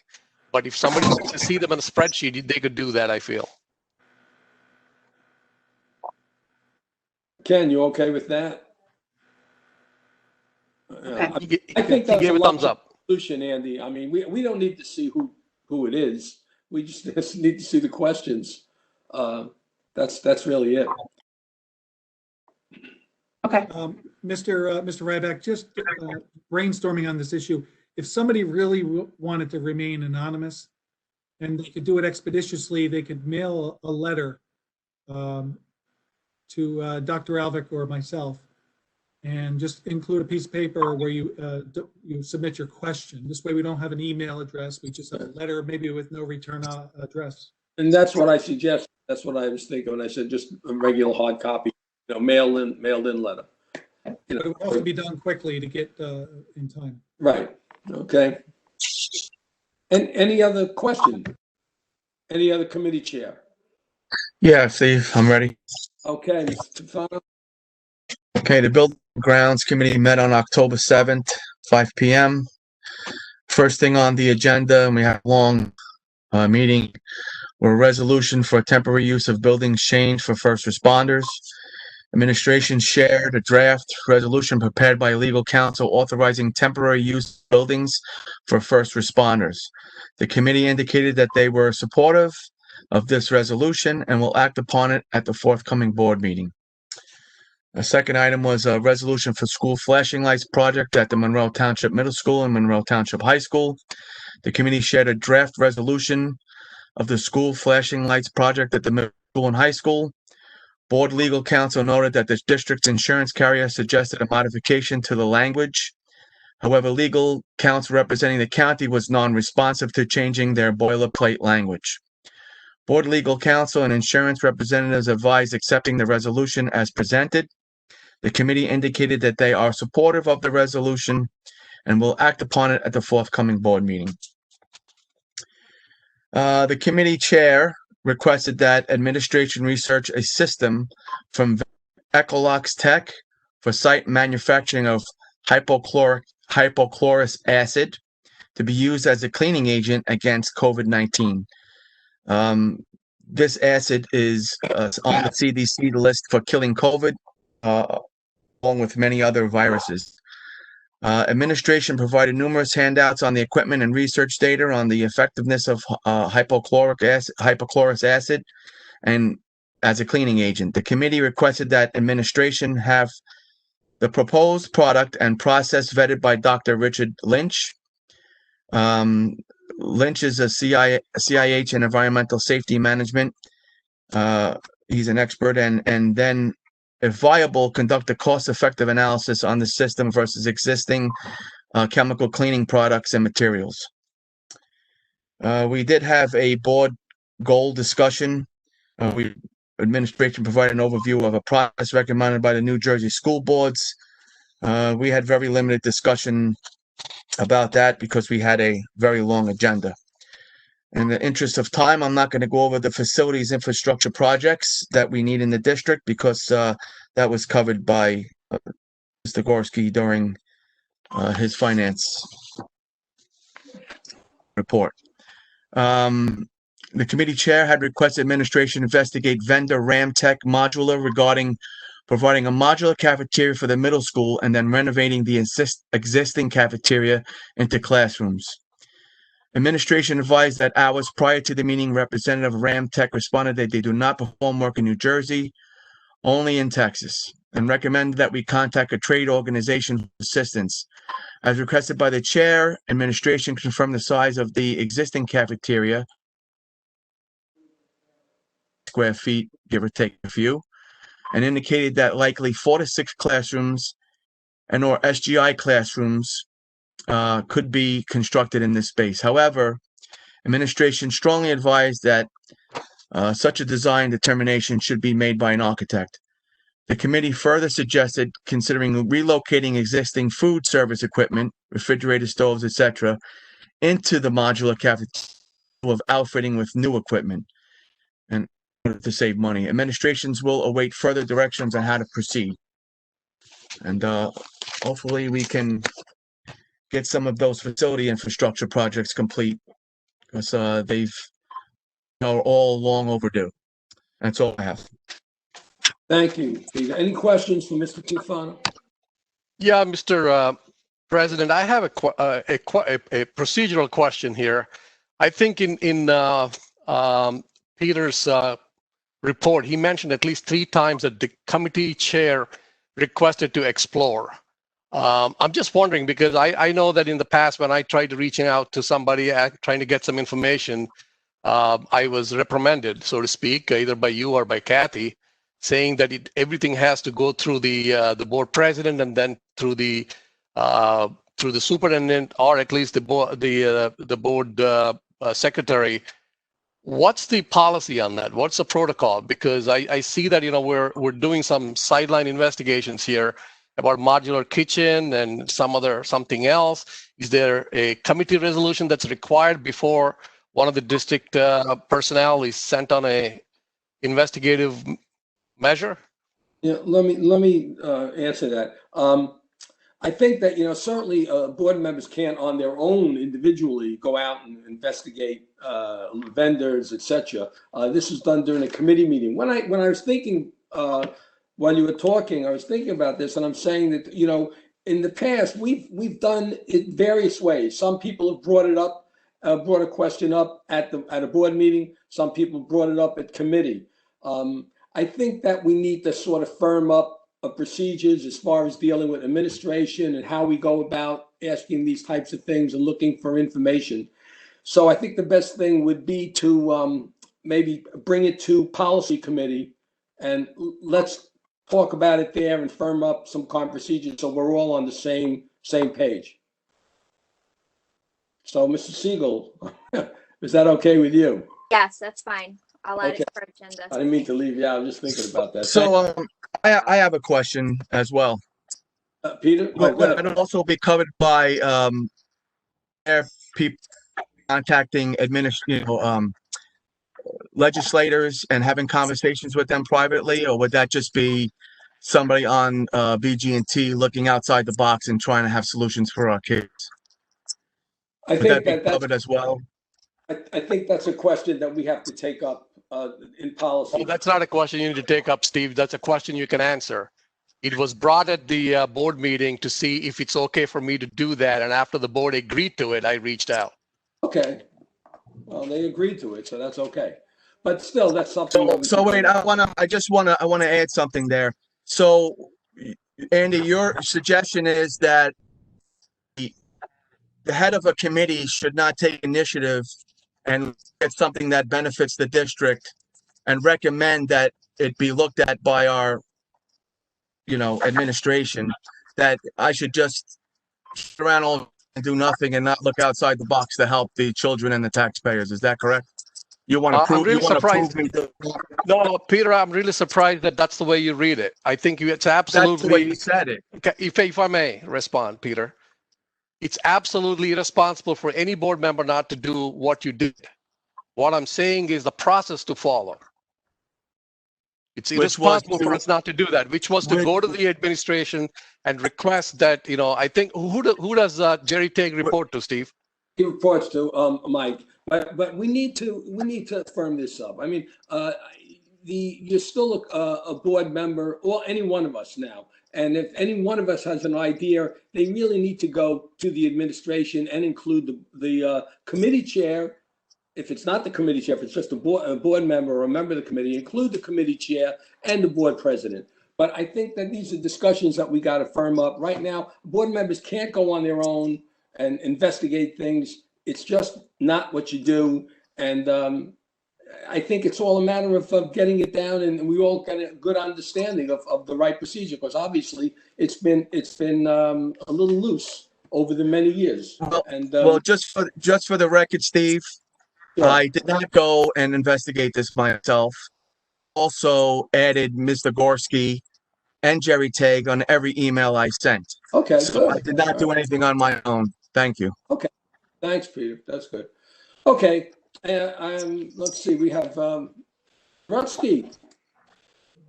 Is he My there? turn. I Okay. thought Michelle had a question for Peter, but was I wrong? Yeah, I just don't, we can't take this to policy. This is normal procedure. And I have to say that there are times when, if you're in a committee and we either rule by board of the whole, which would be my preference, or a committee, but if committees bring resolutions to the board. I mean, so if a committee member during the course of a committee asks for further information before they bring the information to the board, the full board, I don't understand why that's difficult. And again, it seems like there is a lax with some board members, and I don't want to perseverate on this because, our position is we should be dealing with the school, with the children, what's going on in the remote learning, but we just can't have two standards. And I see this as a double standard. So I just want to move on. And I think it's going to take too long to go through policy, Mr. Ryback. I think we should have the chair people be informed. I mean, there are times when we have people getting information and they're not sharing it with the chair of the pertinent committee. So, a lot of people are doing things unilaterally. And then when it comes to someone somebody else, then it becomes a problem. Well, I respect your opinion, Michelle. You know that. I just don't agree. I think that I want to bring it into policy and look at the rules or make up, develop a procedure or firm it up, because I think that's what I see is that's what's needed. Okay, I want to move on. Mr. Rutsky, go ahead. I will go right ahead with the Finance Committee meeting notes from Wednesday, the 7th at 7 p.m. Like all committees, we did discuss board goals. Goal number 3, which is going to be on tonight's agenda, and we all agreed that, as it stands, it makes sense, and there's more than enough classes available to us through school boards to try to get the boards, what's it called? The certification. We then went on to talk about a new state mandate for a third flexible spending plan. So we already have the health savings account, and we already have a dependent child care account. And now the state is sort of mandating us as an employer. The school district has to offer a commuter savings account. And so what this is about setting money aside pre-tax for use in this area. So while we most likely have very few, if any, actual commuters to the district. They'd have to use mass transportation of some kind. Uber and Lyft we don't believe Uber and Lyft count unless, of course, it's a shared Uber and Lyft. And that's maybe still questionable. And I'm sure if anybody's interested, if any of the employees are interested, they could contact the company that we are recommending, Discovery Benefits, to administer the plan. The good news is it's a very low cost and efficient plan. They're going to charge us $300 to administer the plan and add it into it's probably more of a logistical piece of work for payroll and benefits than it is the problem of the $300. So with that said, it's state mandated, and the committee is recommending that we authorize Discovery Benefits to administer this plan.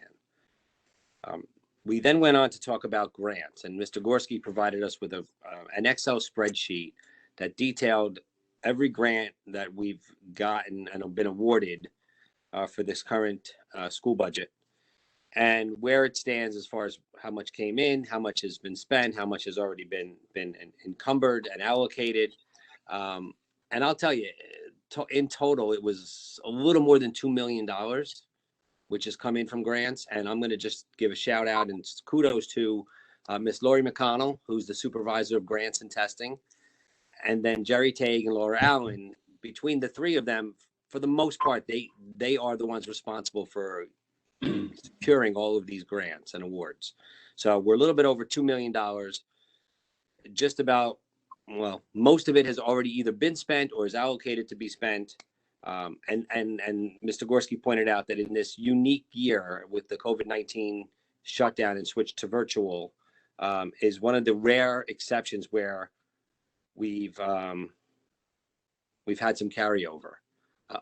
Typically, there's no carryover. Every dollar spent, nothing goes back to the state as unused funds. So we're allowed to do a little carryover because of the COVID-19 interruption, and that is now scheduled to be allocated and spent for the district's purpose.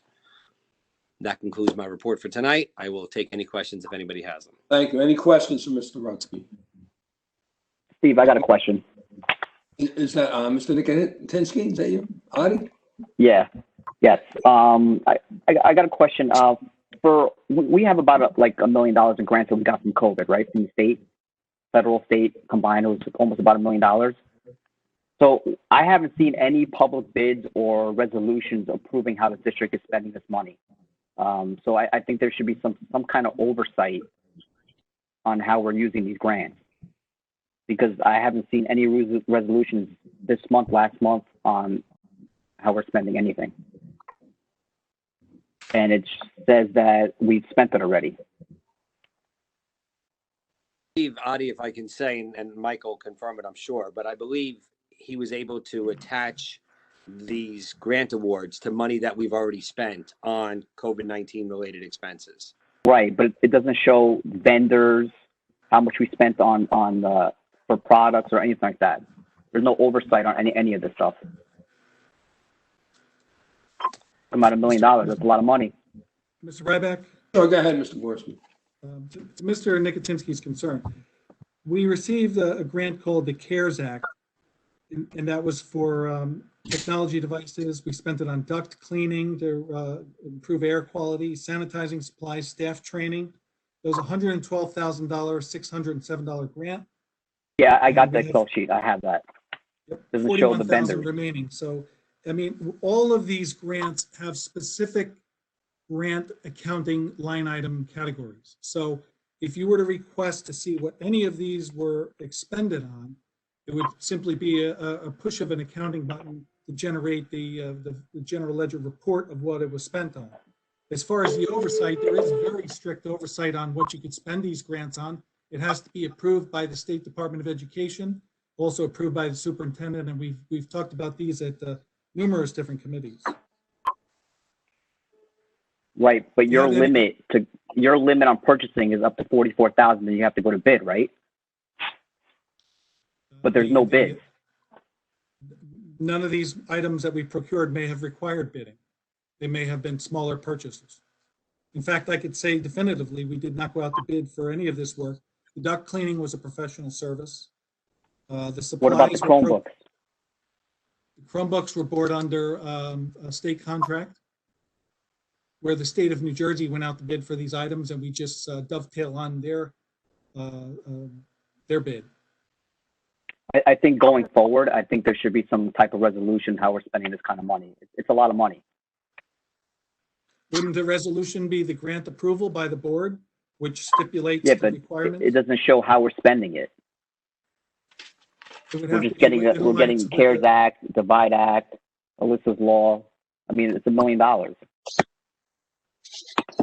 I just think going forward, even in the finance, we should just get a clear statement of who the vendors are and how much you're spending on each vendor.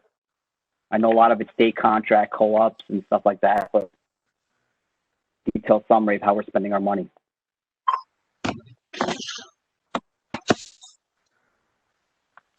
Mr. President, this is Andy. Andy, go ahead. I'm a little confused. So how much was the COVID-related grants we got? You're saying 142,000 or something, and Adi's saying it's $1 million. What was the number? Mr. Ryback, the CARES Act grant was 112,607. The Digital Divide grant was part of COVID relief because it's instructional devices. That was 191,348. Alyssa's Law had nothing to do with COVID. That was an upgrade of our security systems and alarms. And the Corona Relief Fund grant that was just awarded was 220,147. So just using rough math on that, that's a little over $500,000. Okay. Paul, with the transit check thing that you're talking about, so Yeah. the amount is going to be taken out of the paycheck of the teachers ahead of time, and then they submit for reimbursement. So it's a tax deferred payment for commuters who are commuting not by single vehicle by themselves, but when they're doing a carpool or using other modes of commute, right? That's correct. Let's say you put $1,000 away pre-tax, and then as you spend it, you submit your receipts and you get reimbursed. And so you're saving the tax dollars on that. It's a great thing if you have a way to spend it, just like the flexible spending for healthcare and the like. Yeah. Okay. Mr. Ryback? Sure, go ahead, Mr. Question. One final thought for Mr. Nicotinsky's concern. Perhaps there hasn't been enough outreach by my department or through professional training, but with the interim financial statements that we send out, which are called the Board Secretary Report, there's a separate fund called Fund 20. That is the grant fund. And within there, you could see subcategories for all these grants and what was the appropriation that's been approved, all of the expenditures, all of the encumbrances, the remaining balance. And I would certainly invite Mr. Nicotinsky or any board member who wishes to dive a little deeper into that to give me a call, and I'll show you exactly on a monthly basis where we are reporting these. Now, certainly the Board of Education is not taking an active role in approving the purchase orders ahead of time. That would be micromanaging the operations, and that's the role of administration. But rest assured, there are very strict grant controls and approval process that is put up front by the state of New Jersey, the board by approving the grant, and the state of New Jersey again by approving the final grant, which is submitted once everything is concluded to make sure everything you spent was in compliance with the grant. So there's a lot of, and it's audited by the auditor and the grants department from the state. So there's a lot of checks and balances here. I do appreciate the question and the concern, and I would invite anybody who has time to go through this in more depth to give me a call. Thank you. Mr. Kalapanowicz, does the personnel have anything? I think she's muted. No, it was a very, very short meeting this week. Okay. Well, now I think we're done with committee reports. We can move on to the public forum. Let me just say, when you come up to the microphone, please state your name and address. You have 4 minutes, a total of 4 minutes, and that's to address only items on the agenda. We have anyone? Mr. Pulsineri?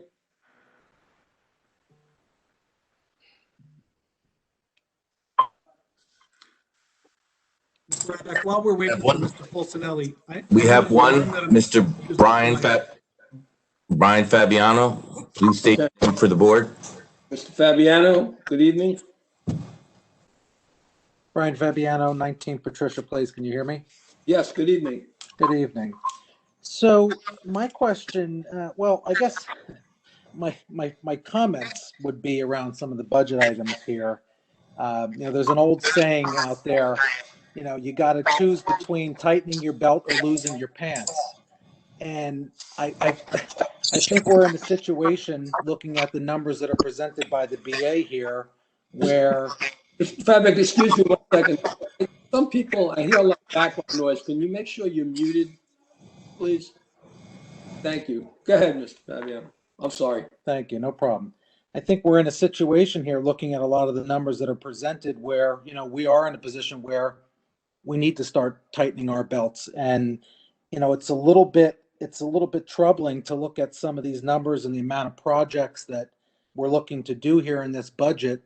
And, you look back and say, well, how did we get here to, looking at multiple chillers that need to be replaced in 1 year, nearly $7 million in pavement projects in 1 year.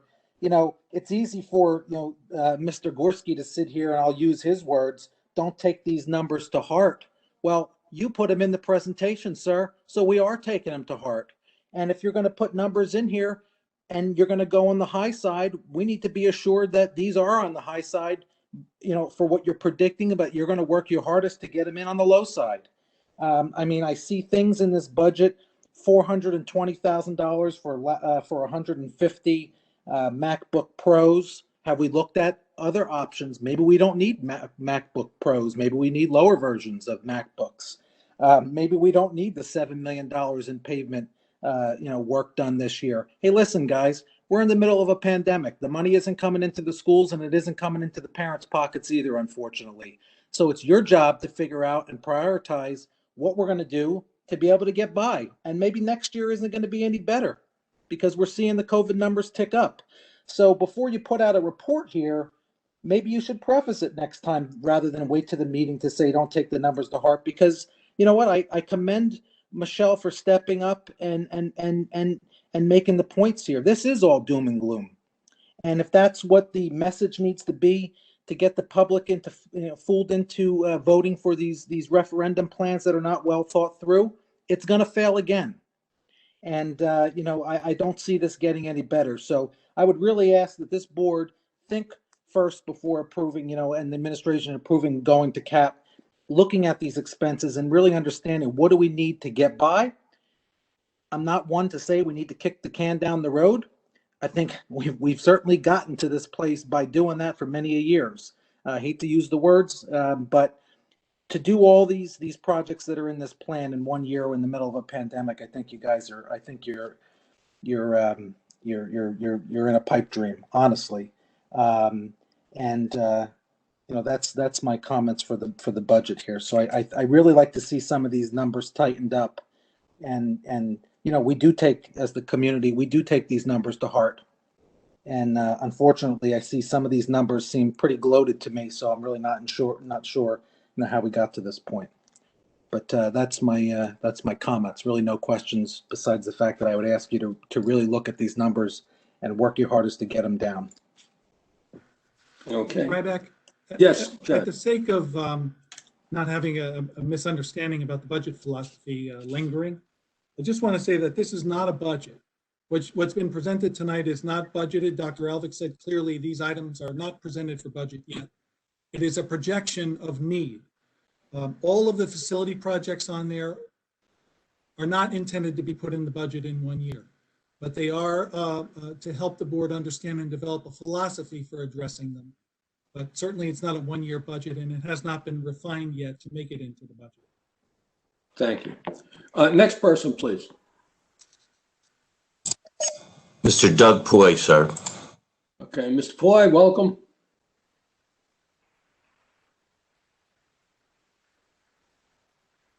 Mr. Poy?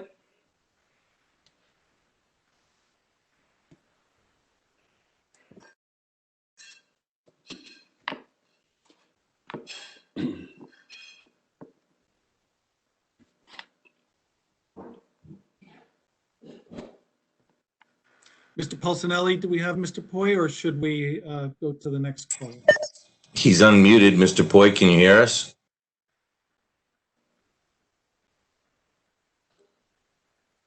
Maybe we can come back to him and get somebody else so we can keep it moving.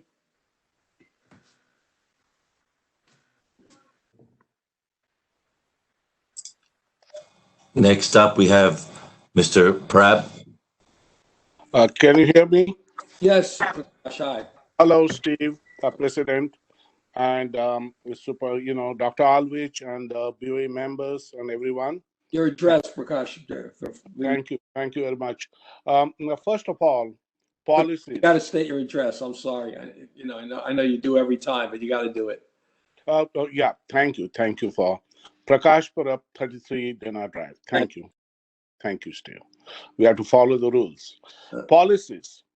I don't want any hands tied to the BOE members. They are elected. People ask them questions. They will go out and they are free to go out. They're traveling. They are looking at how other towns are doing, other states are doing, other nations are doing. They are free to go and look what we can do best for our township. So I don't want to be restricted, tied into policies and use this as a weapon to keep our elected BOE members to speak out and try to help children. And that is my regarding policies. Please don't tie the hands of elected members, you chair. And second one is, I know legislatures are coming. I would like to have Dr. Alvis to moderate the forum. It's like a BOE, inviting, not for the advocacy, it is inviting them for the BOE to talk to the entire township, okay? And Steve, you can be there too as a president of the BOE. I intend to. Yes, please. And you can be with Dr. Alvich. You are a president of our BOE. I respect you. I respect Dr. Alvich. Let it be conducted by two of you. Hypochloric acid. I want to know more about that. I'm a scientist. I'm a PhD. I want to know hypochloric acid and what it is, how it is going to be used.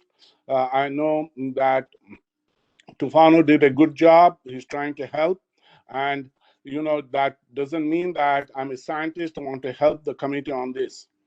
And another one thing is, it was depressing today to see that our schools are falling apart. We need roofs. The copy of whatever capital requirement to improve our 8 or 9 schools, let mayor know, let the zoning board and other board know, planning board know, chairs of them know what is happening in our town. Let Senator Greenstein, let Daniel Benson, Assemblyman, DiGianlo, let the freeholders, they are going to be commissioners, know what is happening in our town. Let the governor know what is happening. And the master plan is coming up. Let who is organizing the master plan know what is happening in our town. Our schools are falling apart, and let them know. And we need aid. We need a state aid. Let the governor know. They are building $450,000 million school there in Amboy for 300 whatever million when we are going with COVID crisis. And they cannot, what is happening in our town for the children? They have to know. I'm very, very disappointed. The COVID numbers are going up entirely. I know I wrote a letter to Dr. Alvich and you. Please consider it. I know you all will take a good decision and decide by November 1st week what is the best decision for our children, our teachers, our staff, and our parents and our community. Thank you. Prakash, if I can, I'd just like to mention, I know you'll remember over the past year, at least few months, we have numerous times contacted our state legislators, the governor, to talk about the condition, physical plants, the needs in our district. And unfortunately, we haven't seen anything yet. We haven't lost state aid. I mean, they did a cut, but we've still got a little bit more, certainly not enough to deal with the problems that we have before us, though. I think We have, taxes and lobbying will do. yes, Lobbying, and we will demonstrate. and we're not giving up. We're not giving up. Thank you. Okay, you're welcome. Anyone else there? Did we? We have Pradeep now. Okay.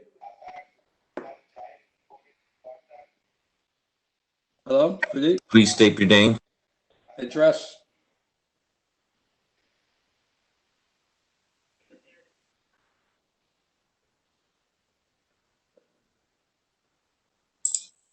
Please state your name.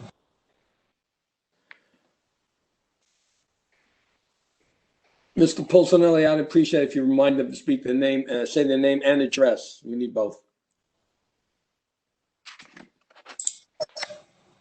It seems they're not there, Mr. President. Mr. Poi available now. I do not see him. Hold on. I do see him. We'll move to him.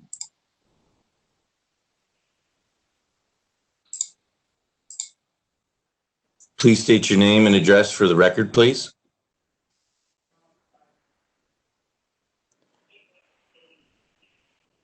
Mr. Poi?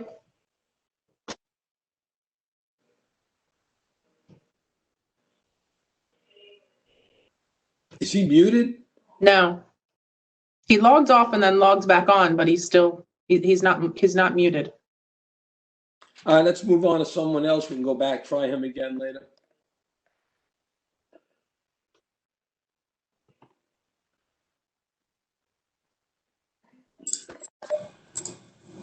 Please state your name and your address for the record. We have Roisin Shah. Hi, Roshni Shah, 10 Fieldview Drive. Can you hear me? Yes. Great. Good evening. I just had a quick question. For policy 2464, can you explain how our current talented and gifted program will change based on this updated policy? Will we now have an ongoing annual method of admission into the program? I believe currently we only do it for specific grades unless you are a new student. That's the end of my question. Dr. Alvin, Lehman, you want to? Dr. Lehman, do you have the specifics on that? Yes, so it's addressing new legislation that requires us to screen students in kindergarten and first grade, and also we're taking the time to clarify our high school talented and gifted identified students. So it's in the process of kind of fine tuning criteria and things. We do evaluate students every year. Our testing methods, so we give the COGAT at certain benchmarks. COGAT's given in first grade, we given in fifth grade, and prep middle school. So everyone is screened every year, but the data doesn't necessarily change in terms of admittance into the program. So the new changes, the new pieces to this policy would specifically be focusing on K-1 students, identifying them, and as well as clarifying and identifying students in the high school. Some schools in the high school specifically, this is not necessarily what we're doing, but some high schools just declare all AP students as talented and gifted students. But we're going through a process right now with the high school team to take a look and see how we could identify those students. There's also a requirement to identify the tag teachers, the talented and gifted teachers, and that's a process. We identify who the student population is, and then we can connect that to the teachers who will be implementing that screening process. Got it. So currently, I believe we evaluate at certain grade levels, right? Like you said, first grade going into second grade, and then maybe fifth grade going into sixth grade. But we don't evaluate every year. So like the same student is not evaluated in first grade, second grade, third grade, fourth grade. They're not evaluated on an annual basis. And I know certain other tag programs and maybe some other districts do evaluate on an annual basis in order to ensure that they still, quote unquote, deserve to be there, so to speak, right? So I was just wondering, is that going to be part of the implementation of this program as well, that based on this new, rule or law update that, we'll be evaluating students on an annual basis? Because I don't think we do that. And it doesn't seem like we're going to do that now. Yeah, so our indicators, the predominant indicator that filters students in and out of the cluster program, which is specifically the 2 to 5 program, and that seems to be where you're kind of referencing, is the COGAT testing. And that data point doesn't change if we give it yearly. We give it in first grade. If we were to give it again in second and third and fourth and fifth, it's a standard age scored test. So it's actually benchmarked every 6 months based on a student's age.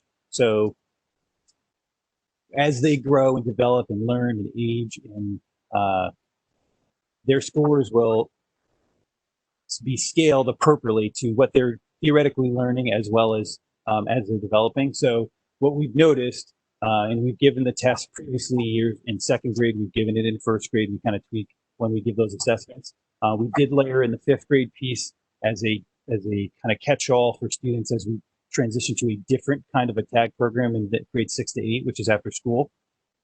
But what we did notice is whether a student takes it in first grade, again in second grade, again in third grade, they tend to get the same score within a standard deviation. What we'll do though is we do take a look at the other criterion. Traditionally, it's been MAP assessments, or previously it was PARC assessments and NJ Ask and things like that. So we do a screening process, but the key indicator which filters students in and out of that tag program is the COGAT assessment. So that's why you don't see a lot of in and out typically year to year in the elementary grades, and it's something that even if we tweak the other criteria, that tends to be the filtering criteria. So it is possible to get in on an annual basis based on MAP criteria or something else? Yes, yeah. Say you had the COGAT score, but you didn't have one of the other criteria. If over time, if those other criteria met the criteria, then you could be filtered in. Like I said, 99% of the time, it's the COGAT score that, again, no matter how many times we give it, doesn't change very much, and that tends to be the filtering score. Great, thank you. Yep. Thank you. Next person, please. Mr. President, we have Ram Raghunath. Okay, welcome, Ram. Hey, thank you, Steve. Good evening, everyone. Ram Raghunath, 6 Owens Drive. I think someone's mic is unmuted. I can hear a lot of static. Yeah, so I think there are a lot of items, but I'll just touch base on few, right? I've been, at least for the last 3-4 years, been hearing these budget philosophy meetings every year. Always it is this huge target, and then it's like a come to the rescue type budget that finally happens. So it is no different from last year. If people play back the video, they can hear the same thing.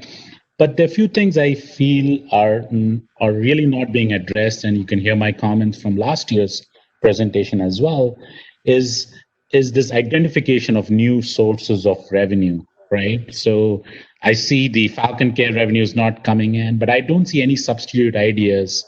Folks have put a lot of ideas like renting out our schools, signs on the buses. I know buses are not running, but there are a lot of ideas that have been put in forth, and I don't see there's a goal for anyone to really come up with new revenue generating ideas.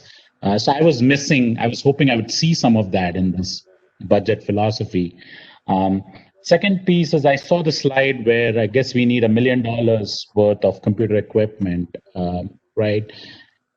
Has the BOE or have you reached out to the township people? Can a private organization or someone help sponsor that, right? I mean, again, I'm just giving you one example. There are other items there, but that's a clean example where maybe someone in the public might be willing to sponsor that equipment. Then third piece is on the Applegut School.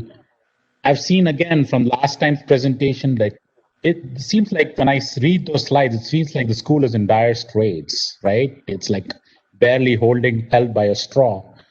But at the same time, I don't see any action, right? Right now, the school is closed. This is the time to be making fixes, repairs, rebuilding, extending, but nothing is happening. So I'm just wondering, right? Is it like, what is the message here that, yep, there's a laundry list of $15 million worth of things to be done, but we don't have to do anything, right? Those are just Mickey Mouse numbers. So I am, as a member of the public, I'm very confused as to which one is it, right? If it is dire straits, we should be asking for some emergency funding, going to the mayor, figuring out how do we address Applegut School. A lot of our children come November 15th are going to be coming back there, right? And what are we telling their parents? on that. And then the last piece I had, I think I compliment Mr. Tufano on his thinking, on his approach. Yes, I think the expectation is that each BOE member, and particularly the chairs, have to do a lot more research, come up with some innovative ideas. I think Andy and other members should be complimenting him, and I just see more I saw was a dig or a rebuke, almost trying to tie his hands. And I think Prakash mentioned that as well. I think we have to compliment and encourage people like Pete Tufano and the steps that they are taking versus rebuking them. I just felt that that was not appropriate. And the last piece is I know we are meeting the politicians and so on, right? But my question is, has this philosophy deck been presented to the mayor, or some slides from that? Has it been presented to the mayor? And what is the mayor's feedback or reaction to the deck, particularly when he sees that $100, $200 million worth of these capital improvements at stake? So let me pause with this. Maybe, Steve, if maybe I can just, I know there's only a little time. Can I ask that question? Has this been presented to the mayor? Can it be presented to the mayor? And what is the feedback? Well, if I can, I'll answer some of it, and then maybe Mr. Gorski and Dr. Alvick would, I'll try to remember everything that you said. First, Ram, you were talking about, things like advertising on the buses or what have you. We are moving along with that because the thing is, we had to put it into policy and create policies so that we'd be able to do that. Am I correct, Dr. Alvick, that we've done that in policy? So we are moving ahead. Yes, you're correct. As far as, reaching out to vendors, I think we've done some things with that. But if I can ask you to wait for my president's report, I may shed some more light on it. But know that since last meeting, it was approved for us to send a letter to the major developers in the area, asking them to voluntarily help us out with projects and/or money because of the conditions of the schools and the lack of money that we have. So we are moving along with that. Certainly, what you said about the committee chairs. Yes, it's great for the committee chairs, and I compliment Mr. Tufano for his ideas, and I want to compliment Mr. Pelori also. Mr. Pelori was instrumental in bringing this whole meeting with the legislators to the forefront. It wouldn't have happened without him. So both of them are to be commended for their initiatives and ideas for that. Did I miss anything, Dr. Alvick or Mr. Gorski, Mr. The mayor? Mr. Ryback? Yes, thank you. If an understanding that was left with the public tonight is that our revenue is equal to our appropriation needs was communicated, we did an effective job with the budget. We are not receiving enough revenue to support the growing needs of the school district, and that includes growing enrollment growth and also our capital facility needs, which are a major challenge, probably the top challenge for all school districts to fit in the cap. There used to be cap relief for fixing capital projects. There is no longer. And we have looked at many external sources of funding. You mentioned Falcon Care and ECE. Those have brought in over $4 million since inception. That has been very helpful. Dr. Alvick and others also provided use of building fee increases and grant increases and advertising. Unfortunately, some of those have been curtailed by COVID-19, specifically the advertising and the use of building fees. We hope to resume them shortly. But all of these are ancillary funding sources. What we really need to match the amount of spending that is prudent here and efficient in the school district is to increase funding from two areas. And I would not recommend the first one. The first one would be cap relief. I think our taxpayers are quite overburdened, and I don't think anybody on the board would support going above cap or asking for an ability to increase that 2% to a greater percentage. So that leaves the only other valve here, which is state funding.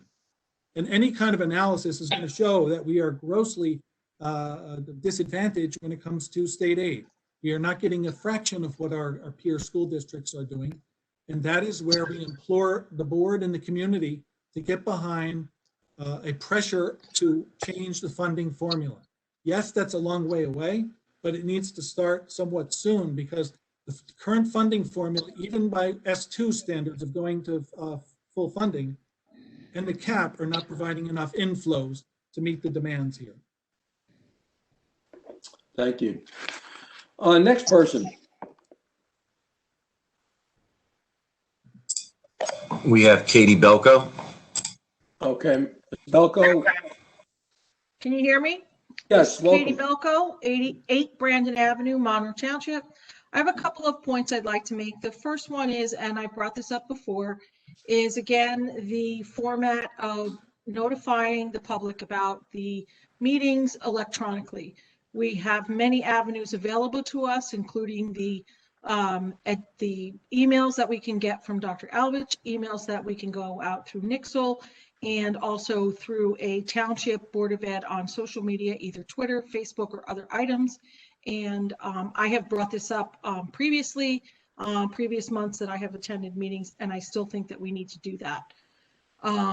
My next question, or my next statement that I'd like to make is, there was a talk about this evening about the chain of command from, I believe it was Ms. Siegel's report from the policy committee about the chain of command and what we should be doing.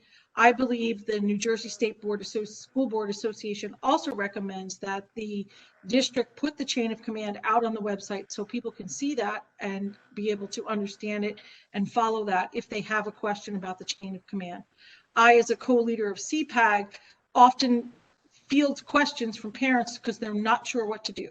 So if parents had a place, if I could refer them to a spot on the website or give them the link to the website to know exactly what the chain of command is, I think that that would be an important piece that we could put forth to our parents and to our community, not only for special ed students, but also for the general ed students as well, because we all know that sometimes we need a chain of command to go through.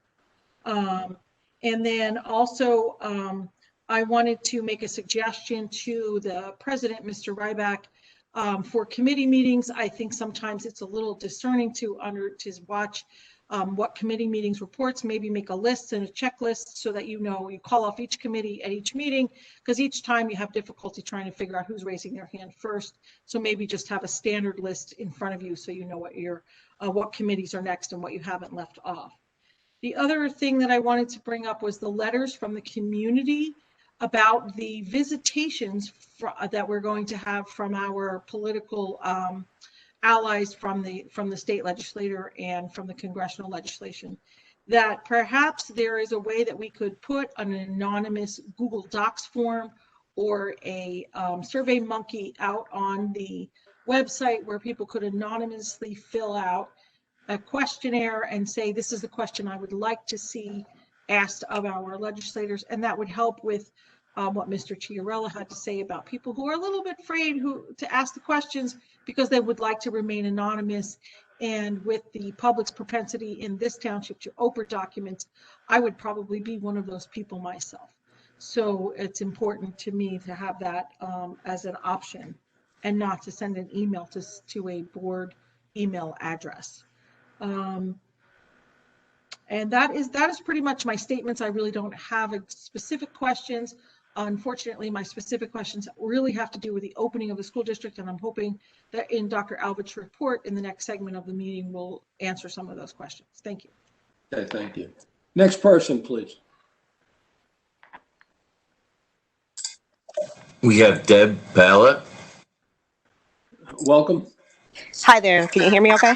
Just need your name and address. Yep, you got it. Deborah Palella, 15 Louise Lane. All right, welcome, Deborah. Thank you. Two things. My first thing is I understand it's a budget philosophy. It's not set in stone. Just some would say a wish list, or the other things are necessity. Regarding one of the line items which stated school textbooks, I would just like to say, I actually said this when we were having the same sort of budget meetings for the referendum, which is we don't seem to ever have enough textbooks because our enrollment continues to grow. So oftentimes, particularly in the middle school, there are stacks and stacks of books that sit there and can only be borrowed during class time. So if we're going to look at books, I'm curious if we're looking at just digital downloads or if we will actually be able to order extra and have enough books so these students can actually use them and bring them home, not just get photocopies and not just have them sitting in all of these rooms. So that was my first question. My second question, Mr. Rybeck, was I know that I guess it's going to come up in the next section about you sending out your letter. I think you called them the bigger builders. I'm curious what the responses were, but I am also aware of another new property that's going to be at the township meeting on October 22nd regarding an Old Forge Property LLC, where they're looking at, I believe, at least 15 homes. So this is just another new thing that's coming up and always, perks my ears that, it means more kids coming to the school and we didn't even start, the housing issues we're having now with all of our extras, right? And I'm already reading these letters and seeing these PDFs of how they're going to build more schools right over here off of Old Forge. So I'm wondering if you could just give us a little glimpse also into any responses regarding the letter. Well, certainly. Let me just update you. I was going to do this a little in my president's report, but I don't mind doing this right now to answer your question more directly. I had to wait to get a response from the mayor, which was requested by the board to co-sign the letter with me to the developers. I got that response yesterday. I asked the district to send the letter that the board approved, that I wrote, that the board approved, to these developers as soon as possible. I didn't want to delay that any further, but I have something else I'm going to be doing at my president's report. I'd ask you to wait and see what I. Yep. Okay, great. And then I understood it took him quite some time to get back to you. I am curious. It involved his attorneys also. Oh, yeah. Well, I am curious regarding the mayor. If is he ever invited to these Board of Ed meetings, or because they're public, he could just come at his own free will? Or is there an invitation to him so he could hear directly from, your mouth stating what the shortfall we are, as well as the public who continually to call and, also reiterates the fact that we do need things, and it would be nice if, he heard it firsthand. Well, he's very aware because we have open communication. We've met with him numerous times. He's met with us and the legislators numerous times. So he's very aware of the needs and the problems we have. We don't hold back on that. He's very well aware of it. And, he tries to keep the separation between the town and the Board of Ed, just, I guess, for political reasons there. But we do have an open communication and a positive relationship. Okay. And the last question was regarding, I understand it's a philosophy, but the textbooks, just if it was looked at as digital or just hard copies. So textbooks, they'll come through the committee for an approval process, and some are going to be digital, some will be traditional text. It'll depend on the grade level and the resources that the students have available to them. And what we do when we plan to purchase whether it's a grade level band or a class, we'll use projections. So, where we looked at one of the budget philosophy slides, we looked at that nearly 7,000 student number. We'll start at that as a baseline. We'll look at the reality, the amount of students we physically have in the building, and we'll make some projections. So we should, as we acquire new textbooks, we should have enough books we will have enough books to meet the needs of the students. Now, there are times, if we have a textbook series that's 10 years old and we can't get a textbook, we've gone through eBay and tried to find all those things. And some of the textbooks we've been replacing are approaching that time frame. We sometimes do have a shortfall. The nice thing is, especially in our elementary textbooks, and then we have a direct connection in some of the middle and high schools, depending on the publisher, they have a digital component. And some of the new textbooks that we're coming on board are actually partially consumable as well.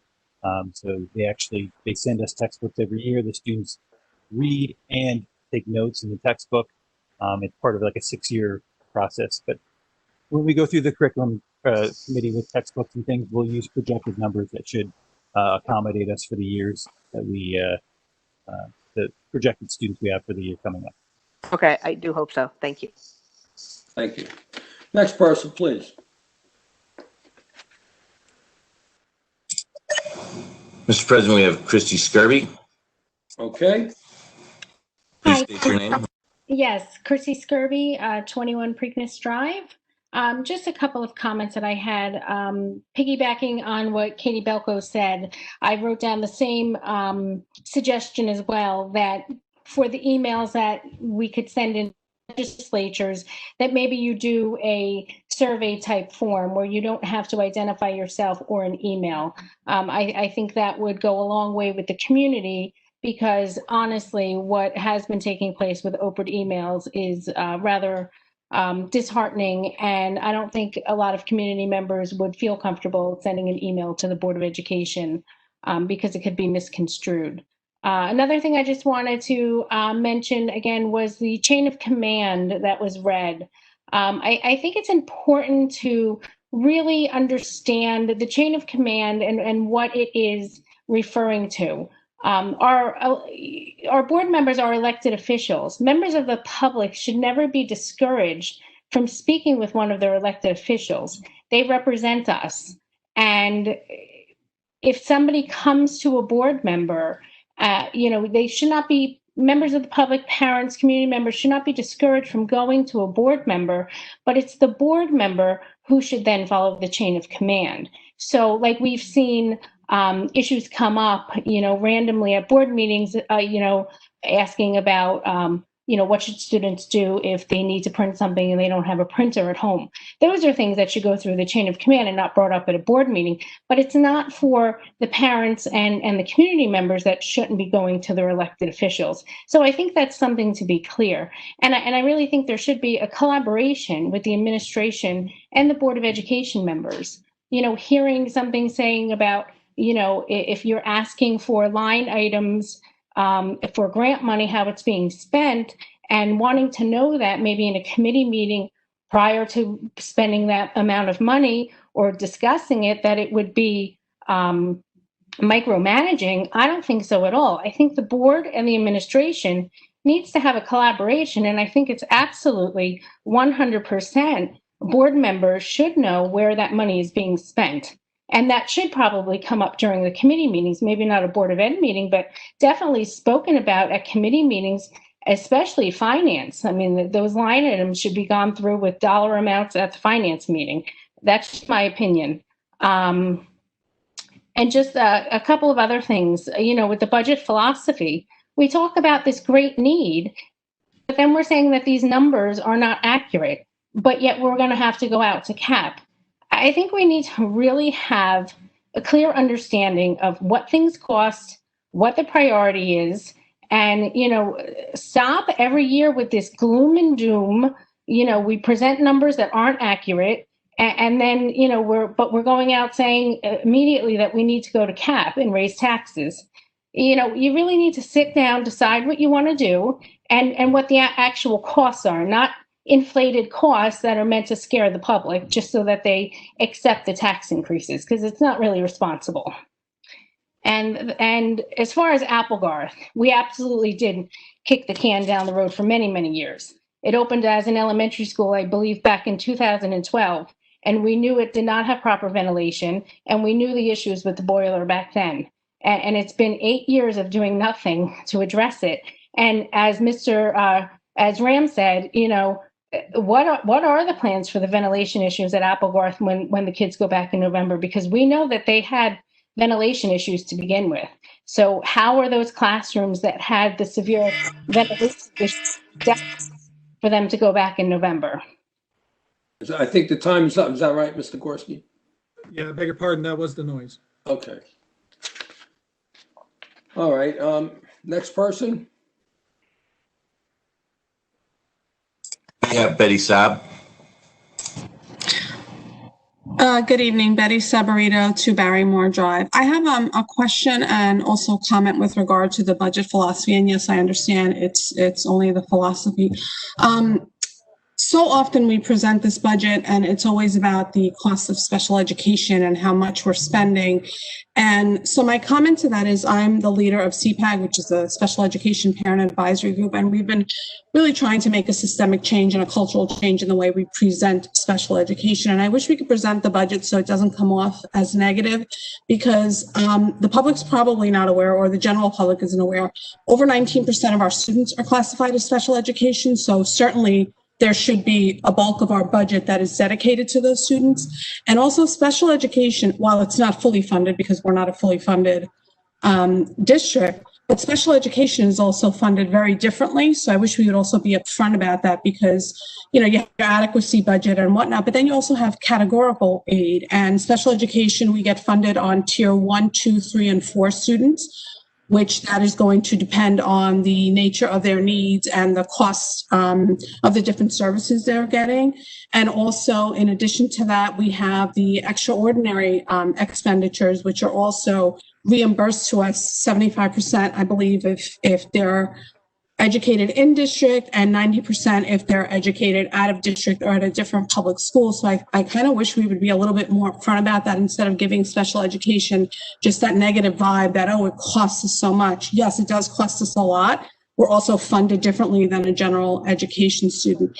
And as CPAG, we've also requested quite a number of times, and it may be available, I just haven't seen it, if we could get a breakdown of exactly what we are funded per student and what we pay out per student, so that we could actually see the actual costs of what special education is, quote unquote, costing us as a district. So it was just my comment, if we could just present that a little bit differently, because it always comes off like this negative thing, and it's not hurting us. I'm sorry, it is hurting us in the way our special education students as a whole and our whole programming is kind of viewed to the public eye. So those are my only 2 comments.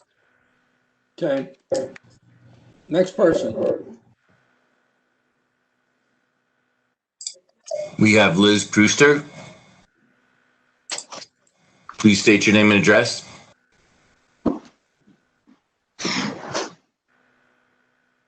Is she muted? I haven't heard. She's unmuted.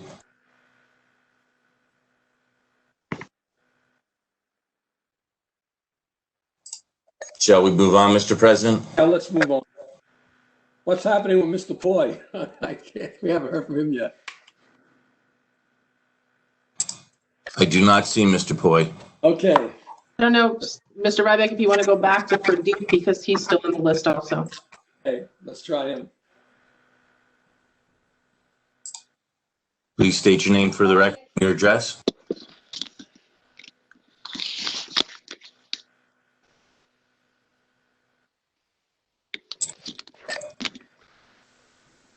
Mr. Malem, are you there?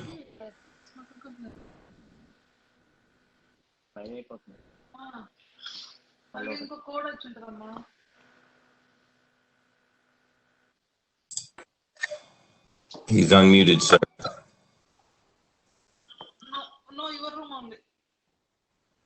I hear something.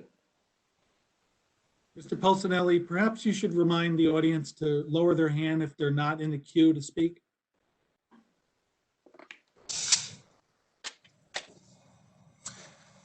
Mr. Ryback, would you like to move on? Yes. I believe that would end the public forum. If you have your hand raised and you've already spoke, please lower it. Thank you. Thank you. Okay, I guess we can move on now. We have our Dr. Lehman's report. Yes, thank you. Mr. Pulcinelli, could you pull up the video that we shared at curriculum, please? 1 second, please. Yep. And as he pulls that up, I just wanted to start by, and I did this last time and I will continue to do it. I want to say thank you. Thank you to the teachers. Thank you to the staff, the IT staff, our support staff, the administrative team. Thank you to the parents. Thank you to the students. We are in truly an unprecedented time. We're working our way through something that, you know, anyone in our generation hasn't experienced before. And, you know, truly the collaboration that we've had, the troubles and the troubleshooting and the navigating and the hard work that's going into this, it's a Herculean effort. And, you know, I can't say thank you enough. And every time I have the opportunity, I want to make sure we do that.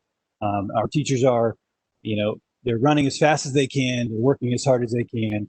Everyone in the district is doing things they never thought they were going to do in ways they never thought they were going to do it. We're running 100 miles an hour, and again, just wanted to say thank you. What Mr. Pulcinelli is pulling up is something that our curriculum department pulled together. We shared it at the curriculum meeting. The purpose of this and the goal of this is to kind of demonstrate or show kind of where we were when we opened, where we're heading in terms of the reopening in November 16th or wherever that happens. And then we also kind of supported this video with some comments after the fact. So if you could start this, and then I'll kind of fill in the gaps when it's over.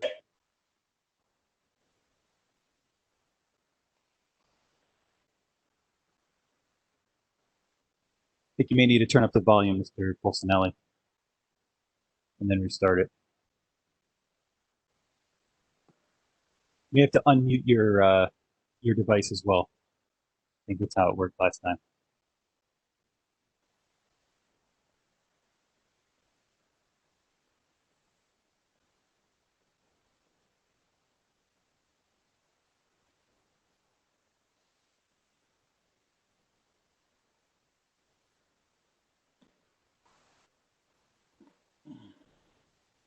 I'm going to try unmuting your device. I think that might help us, Mr. Pulcinelli.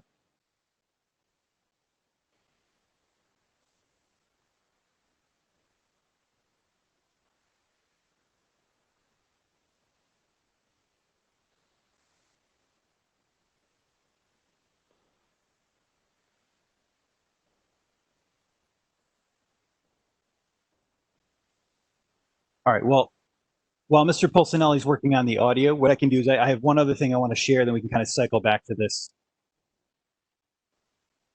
So, I'm proud to... Is it going to work, Mr. Pulcinelli? Can you give it a try?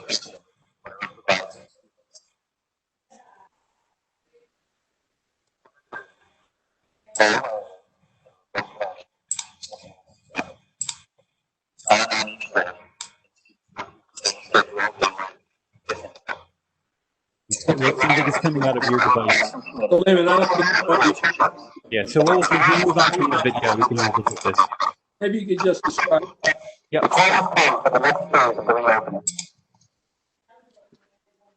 Yeah, if you could pause the video. And what we'll do is, as we typically do, we will post this on our reopening website.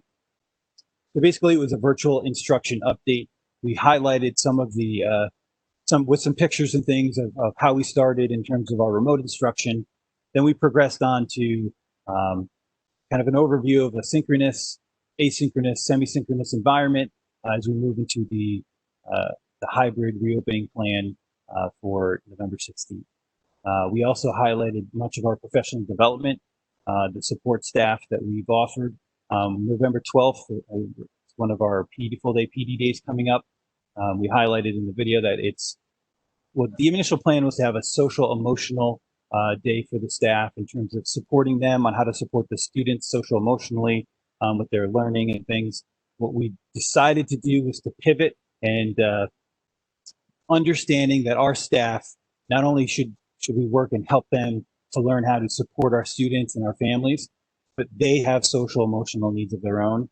And knowing what we're going through now, knowing what we have in front of us, to help them and help them prepare for reopening and things, we're going to allot a significant amount of time on that full day professional development day for them to engage collaboratively with their peers. They can co-plan, they can prepare their classrooms for the return on November 16th. So we pivoted that day significantly, and that's based off of feedback from our staff.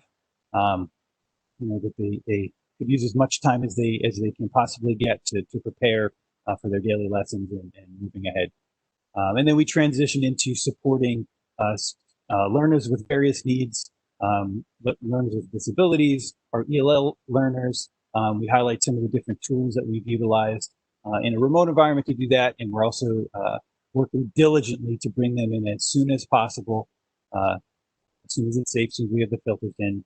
And then we kind of conclude the video with just a general thank you for everyone in the hard work they're doing. So I strongly encourage you to take a look at it. It will answer a lot of questions that we received. Some of the Some of the content was based off of some FAQs, frequently asked questions we had. And then the other piece, the other highlight I have, this comes from our Performing Arts and Applied Arts Department. Several students from the Monroe Township School District Percussion Symphony in grades 6 through 10 have been selected to be featured in the upcoming New Jersey School Boards Association virtual conference later this month. The MTSD Percussion Symphony was chosen out of a pool of video submissions from the middle and high schools throughout New Jersey that covered all areas of the arts. Our young musicians, who were directed by Mr. Yale Snyder, submitted their audition video through NJ Arts Ed, the leading advocacy group for the arts education in New Jersey. The NJ Arts Ed element of this year's conference specifically looked to celebrate schools that excelled during virtual instruction last spring and have demonstrated the unwavering commitment to keep the arts alive and our students motivated, regardless of what learning model and the environment that we're in. So during the NJ Arts Ed keynote presentation for all school board attendees, the performance video will be showcased along with an exclusive interview by Mr. Snyder, who speaks about why arts education is critical to have in schools now more than ever. So we're extremely excited that they will be performing for NJSBA, and we congratulate that group of students, and we congratulate Mr. Snyder, but also this is just one representation of the tremendous programs we've put together in our virtual environment. Whether it's an arts program, a science program, the club that we have running, everything. This is just one example of what we're doing. Unfortunately, sorry we couldn't get the video to work. Like I said, we'll have that video up ASAP, most likely by tomorrow morning. And I strongly encourage you to take a look at that. It was well done, well put together, and our content area supervisors have done a tremendous job. Okay. Any questions for Dr. Lehman? Thank you, Dr. Lehman. I guess we can move on now to our superintendent's report, Dr. Oliver. Yes. So I also want to echo Dr. Lehman's thanks to everyone who's been working so diligently on providing the remote instruction that's happening currently and preparing for the reopening of schools in November. And I also want to just take a minute to just thank our administrators. They've been working tirelessly on the reopening plan to share information with parents, gathering data as we move toward the November 16th, redoing schedules, class lists, teacher schedules, the ongoing communication. So, you know, I just want to thank them. I know they've been doing a lot of the work also. So as of today, we do have all of the PPE except the filters, the HVAC system filters, in district ready for our reopening. And we have an ongoing inventory that we will be keeping because we have almost 200,000 wipes in the district, boxes and hundreds of boxes of gloves, masks in case students or staff don't have masks. We have extra disposable masks that we're bringing in that we have in the district boxes. So we have the PPE that we need for reopening, and we will continue to monitor how much is being used and continue to order as needed. We are still awaiting arrival of the HVAC filters. That's the main piece that we're waiting for right now. And I will be sharing information with parents and staff by the end of the month about the use of the wipes in our buildings. We're working with Dr. Lynch. He was actually in district today to provide some training videos for how best to utilize the wipes by our staff and our students, specifically at the middle and the high school. To date, we have had 2 staff members and 1 student test positive for COVID-19. We're following all protocol for contacting the County Department of Health and for notifying and making those notifications. The County Department of Health are the ones that do the contact tracing and notify any close contacts. But we did notify the schools and right now the only students that are in are athletes and the teams that have been affected. So we're continuing to do that. Once we come back to school where everyone's in the hybrid model, I will be giving out a report to the school community on any positive cases that happen in the district. A new requirement that we have this year is for that the district needs to report out on the graduation rate and the pathways for graduation that students have met for the previous school year. So I want to share that with you now. Mr. Pulcinelli, do you have that PowerPoint, or can you share my screen so that I can do it? Thank you. Okay, this is a new requirement this year by the Board of Education, by the State Department. So you can go to the next slide. So out of our total number of graduates for June of 2020, we had 569 students graduate out of 589. 10 of those students are in our Falcon Life project, so we call them super seniors because they'll continue. They're in our transitional program at the high school, so they stay with us after their 4th year in high school. 2 students aged out. That means that they have continued to take classes until they get to the age where they're no longer allowed to attend high school. 2 students met the requirement through the GED. And then 6 students are returning because they have not met the credits requirement yet, so they'll be returning for a 5th year. Next slide. What we have to report out on what assessment pathway that our students passed in order to graduate. What did they meet to graduate? So if you'll remember, last year, the year before that, we've presented you with the list of the menu of options that students have to pass an assessment. One of them being PARCC and now SLA, New Jersey Student Learning Assessment, in order to graduate. So out of our students, out of our 589 students, 586 met the requirements in both math and ELA under one of those assessment requirements. 3 of them failed to meet both the math and ELA, and 5 students were denied graduation, but only 3 of them did not graduate because they were missing an assessment. 2 of them just did not graduate because they didn't have the credits. Okay, next slide. So looking at the possible pathways, on the left-hand side is the ELA, and on the right-hand side is math.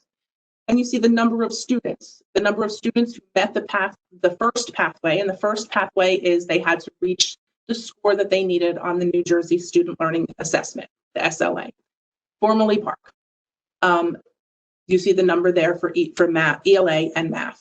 And then the second pathway were alternate assessments. The alternate assessments could have been the SAT, the PSAT, the ASVAB, the AccuPlacer. Those were all secondary alternate assessments. So if a student passed it with that, you see the numbers there. If they did not pass any of those assessments, then the third way that they could have met this requirement is through the portfolio appeals. So we had 2 students in ELA, 3 students in math.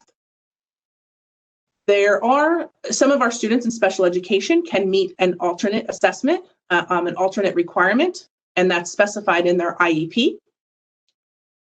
Because of COVID and the fact that NJSLA was not offered this past spring, the government did have a waiver, but it was very specific. So we did have some students who had not met one of the graduation assessment requirements, but they met the requirements of the waiver.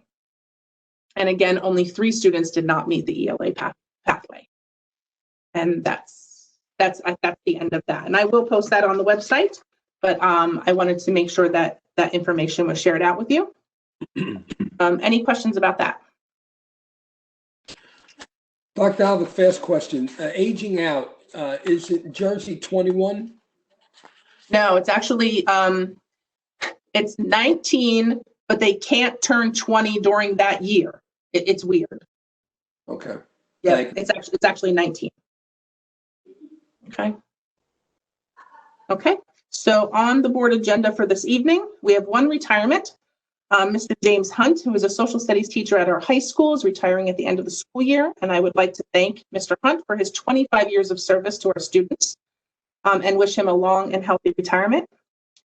Also on tonight's agenda, you will see the dates for fire drills and school safety drills. Yes, I know students are not in the building yet. However, we do have some staff that are coming into the building.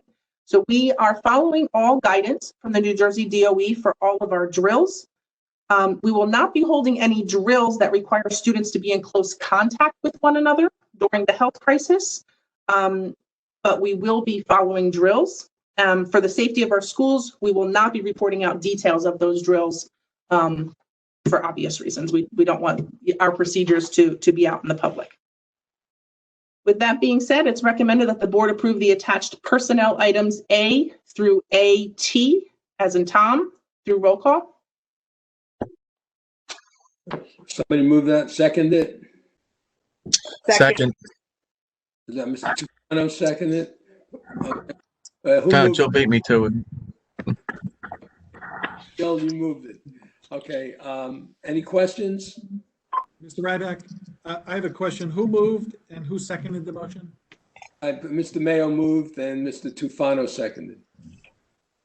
Okay, somebody had a hand up, I saw. For question. Michelle, Yes, go ahead. Okay, if the numbers are correct, we got, today we got some last minute changes to the agenda, so I'll read it. On AG, it's page 10 of 23. Dr. Alva, it's recommended that the board approve certificated staff for basic skills program. Is that still AG? No. Okay. All right, so. That's okay. Yeah, you can ask the question. Yeah, it's so that, yeah, specific to that is, are these remote after school basic skills? Is this remote learning? Yes. So they will have students in front of them via remote learning? Yes. Okay. Does that, because of remote learning, do they get to put more students or less students in the classroom remotely? We've been keeping the same student. We've been trying to keep the same student teacher ratio. Okay. On the certificated staff and on the, I see a number of new positions. Were those new positions budgeted for next year? I mean, last year we had some new positions that we didn't hire because of budget constraints. Are these over and above that? There is one that's over and above that. It was a speech and language specialist. That's one new position that was not budgeted for last year. The rest of them were all budgeted for. Okay, and then, okay, I think that's it on this segment. I have a question at board action, so I'm fine, thank you. Any other questions? Yeah, Mr. Board President, just a clarification. Dr. Alvik, if I may ask a question about the school improvement plan, can you speak to it and try to kind of give me an overview of what exactly that means? I'm not sure where you are. School AJ. improvement plan, the SKIP teams? Yes, the SKIP teams. The SKIP team is a requirement for through Achieve NJ, which is our teacher evaluation requirement. So it basically is a team that looks at the overall data of our teacher evaluations and makes recommendations for professional development. And if we have any teachers who are not meeting the expectations, they help us develop a plan for that. And Dr. Lehman is going to be integral part of reviewing those recommendations, correct? Yes. Okay, thank you. Any other board member of the question? Mr. Gorski, we can have a roll call? Yes, sir. This is personnel items A through AT. Right. Mr. Nikitinsky. Yes. Mr. Rutsky. Yes. Mr. Chiarella. Yes. Mr. Pelori. Yes. Mr. Tufano. Yes. Ms. Siegel. Yes. Ms. DeMayo. Yes. Ms. Kolpanowicz. Yes. Ms. Arminio. Yes. And Mr. Ryback. Yes. Mr. Board President, personnel items A through AT is passed. Thank you. Okay, just to finish up personnel, I just want to welcome Mrs. Betty Jo Prince, who will be our new interim assistant principal at Mill Lake and Barkley Brook Schools, and Miss Cindy Schaller, who will be our new food services director. And we look forward to working with them on our administrative team. Board action items. It's recommended that the board approve board action items A through Q through roll call. Okay, someone to move that? I'll move it. Okay, Mr. Kolpanowicz, need a second? I'll second it, Andy. Second. Any questions? Yes, Michelle Arminio? Yes, Michelle, go ahead. Okay, so again, are these accurate on page 17, 23, E, F, and G? regarding intensive professional development workshops. Are those still E, F, and G? Yes. Okay. Is it correct that this person is getting about $4,606 a day for a total of, in 9 days, $42,000? Yes.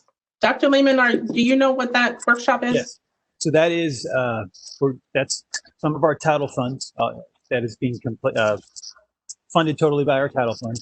That is a professional. He's a mathematician, dual certified special education, gifted and talented math teacher. He's a dynamic speaker. He's a published author. May I stop you, sir? May I stop you, Mr. Lehman? I have all that in the information you provided, but what is he doing first of all, what is he doing for $5,000 a day? And is this remote or is he going to be present? Because it says that there's travel expenses. Yeah, so this year, we've utilized him in previous years. This year, it's remote training. He is available. It's a full day workshop for teachers. We've utilized him primarily in terms of our response to intervention, multi-tiered system of support trainings. This year, we've expanded because of such positive feedback, and the trainings that he gives are so widely utilized that we've opened it up to all teachers that we can schedule and fit in. So we're hoping to nearly 30 teachers per session engage with this presenter. And what is like the result? What is the takeaway from $4,600 per day? Yeah, it's the skills, strategies, mathematical, conceptual tricks in skills that looking at instruction in a different way. I mean, it's everything. It's a total package of supporting students of various differentiated abilities, varied learning environments, and he's a total package. And he provides tremendous amount of resources to our teachers. The reason we brought him back is because the teachers absolutely loved working with him in the previous experiences they've had. And over the last few years, we've actually done most of our PD with the title funds for in the reading and language arts area. Yep. So math is definitely an area of need right now that we wanted to make sure that we were hitting that also. And what title is this, Dr. Lehman? Comes out of a couple different accounts. It depends on this. So some of the funds are Title I funds, some are Title II funds. It depends on what schools are involved. Certain schools can only draw from Title I funds. So if it's a Woodland, Mill Lake, high school type targeted audience, we can draw from the Title I funds. A lot of it comes from Title II. So you feel for the $42,000, this is the best use of our title funds? Absolutely. Yep. Okay. 100%. This is the experiences we've had with him in previous trainings, the needs we have in the district, specific to the math areas, and our multi-tiered system of support. This is exactly what we would need. Okay. I just want to say, I know, Dr. Alvick, when I remember when you reported out the math scores, and we said we want to come up in math. And so personally, I'm glad that you're providing the PD necessary, because that's how you start raising scores. You know, and it's working with your teachers. We have a great teaching staff, and as much as we can help them at PD, I think it's worth money well spent. I have one more on L. One of the goals, so goal 3, is that right? Am I on L? Yes, yes. Okay. I thought we discussed in finance, Mr. Rutsky, that we were going to add some kind of training in finance. I mean, at this point, we have an enormous budget and we have some budget constraints. And I thought we discussed as a committee that we would like to add some training for the board for finances and budget. Yes, this is just the goal as Marianne Friedman wrote it. The action plan is where which Mr. Ryback will present next month. The action plan will have the list of all of the topics that came out of all of the committees.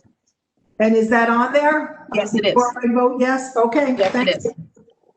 Right, and that should help satisfy a lot of people's interest in the finance, including some of what Adi was asking for earlier. So it'll be a good course. Okay. Any other question?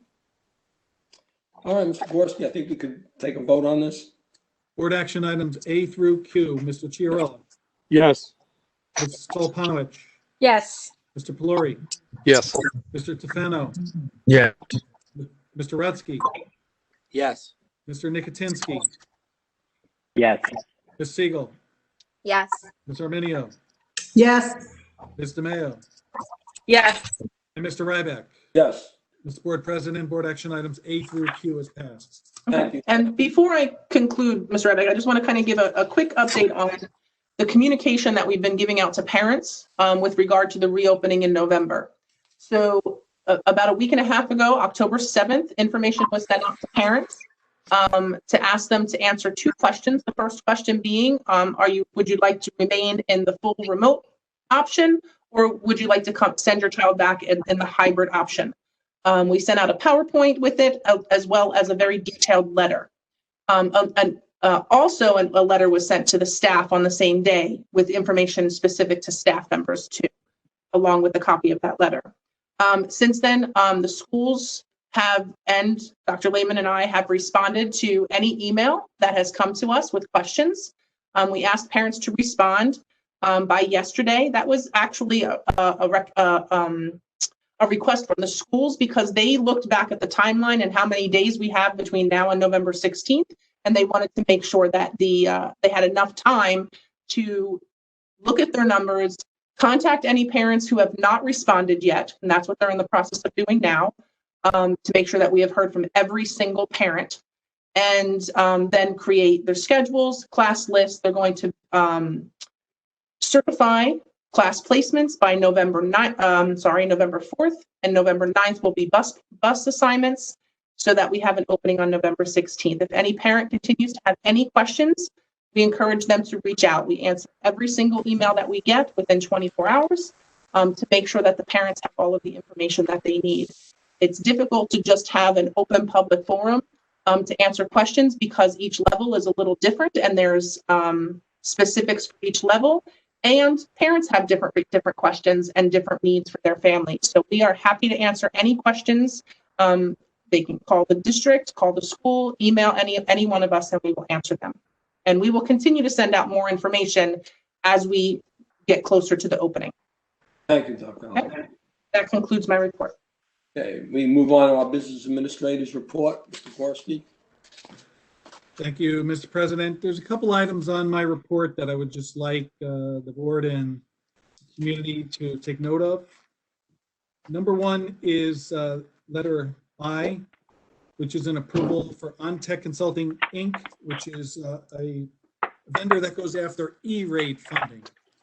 And net of the charges that are delineated in that contract, we recognize between $200,000 and $300,000 a year in savings from applying through those federal tax collections through E-rate, which helps our district on tech spending. Also included in the BA report are bill lists and financial statements for a monthly basis, which goes well beyond the state's financial disclosure requirements for financial activity. This is meant to provide board members with an overall detail of each fund and each account so that you can understand the beginning appropriation that was approved by your budget approval. It also shows the amount of transfers that you approve each month, the adjusted budget, the amount of expenditures, the amount of encumbrances, the available balance.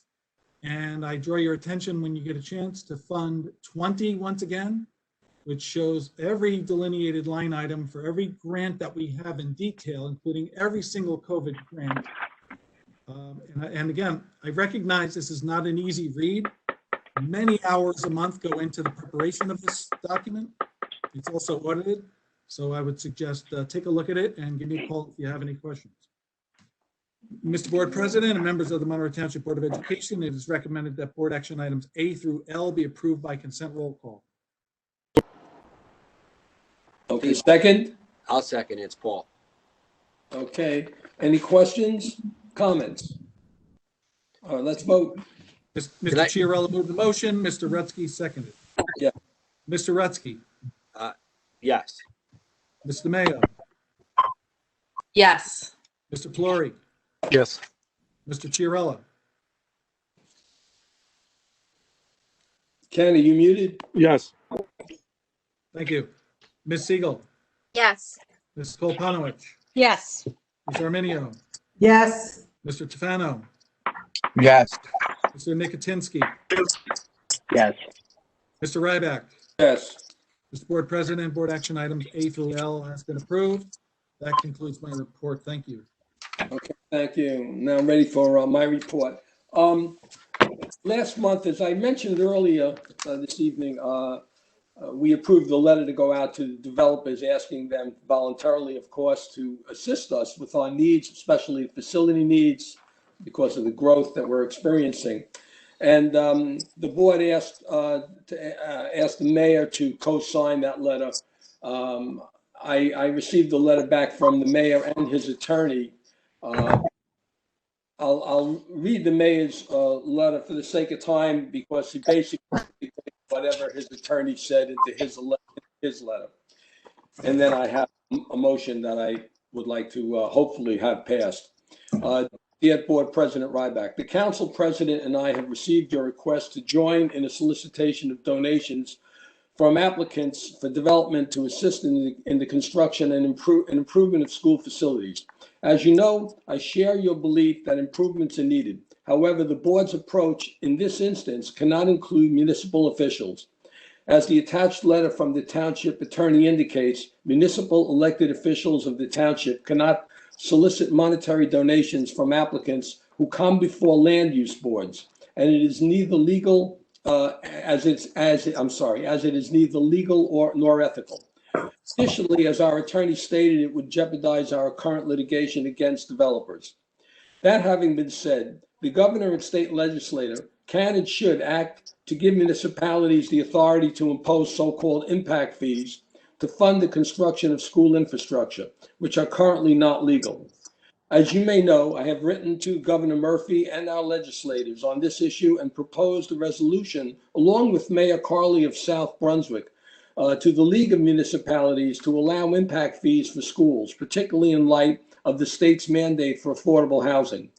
The Township Council also passed a resolution calling for the New Jersey legislature to pass legislation permitting municipalities to impose impact fees for increased school costs on developers of new residential units.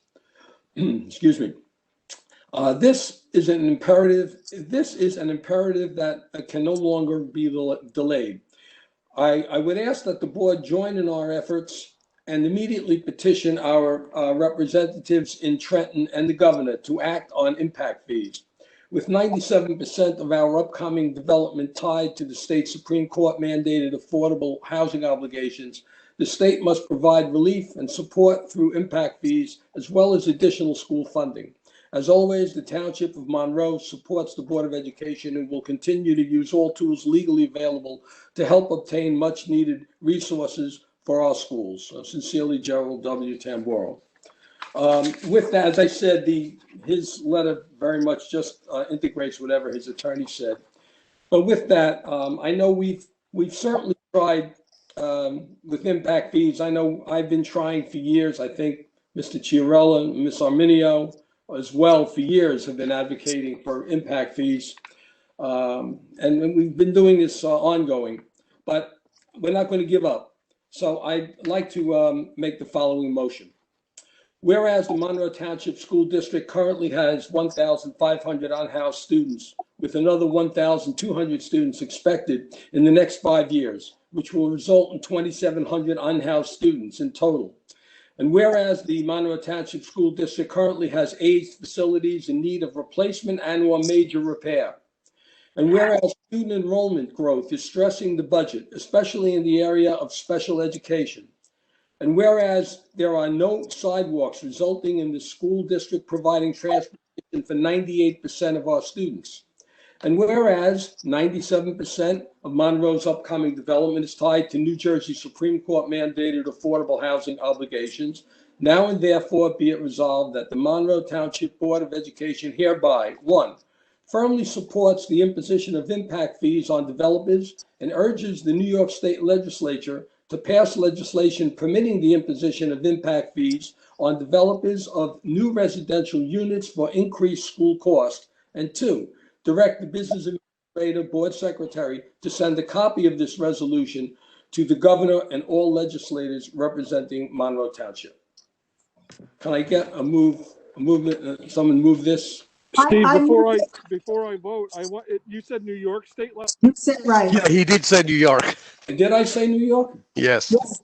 I will. Sir, I don't think I wrote that, but no, New Jersey State Legislature.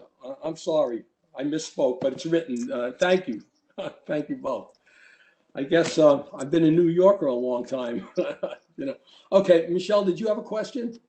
Or did you? Yeah, I would love to include. Well, there's 2 things that I have. I'm sorry. Can I get it moved and seconded, and then I'll open it up? Move. Go ahead. I move it. Okay. Can I get a second? Mr. Ryback, I believe you moved the motion.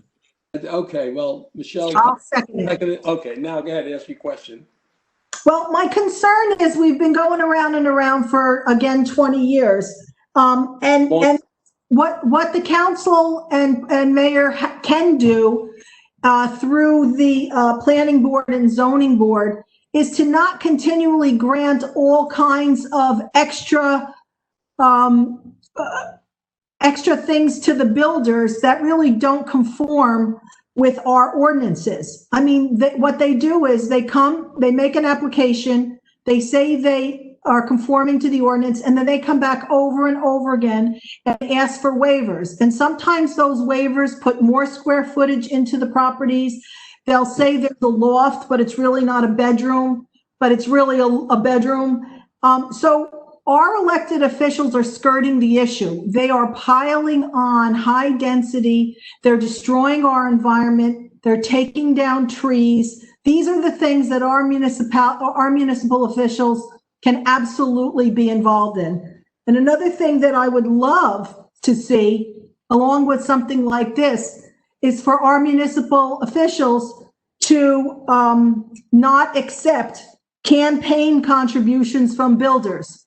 If we can't ask them to help us with our schools and to help us with our children's education, why should our officials accept campaign contributions from the very same people that it's supposedly unethical to ask them to help the taxpayers in our community? Ms. Almenio, your points are taken, but this resolution is for the state because we're really talking about impact fees. Well, let's ask the state legislatures not to take contributions from the very developers, because they're the ones who are they can legislate impact fees if they had the will to do so. Well, maybe we can that up when we have them at Mr. Pelori's committee. I'm afraid that question will probably never filter into the meeting. Any other questions? Yeah, we got to stop this. We got to stop that kind of a mindset when the public is listening in. Michelle keeps going back to that time and time again. Nobody's filtering any questions, Michelle. How else do I need to explain this to you? Do you understand English? Do you understand English? I beg your pardon, sir?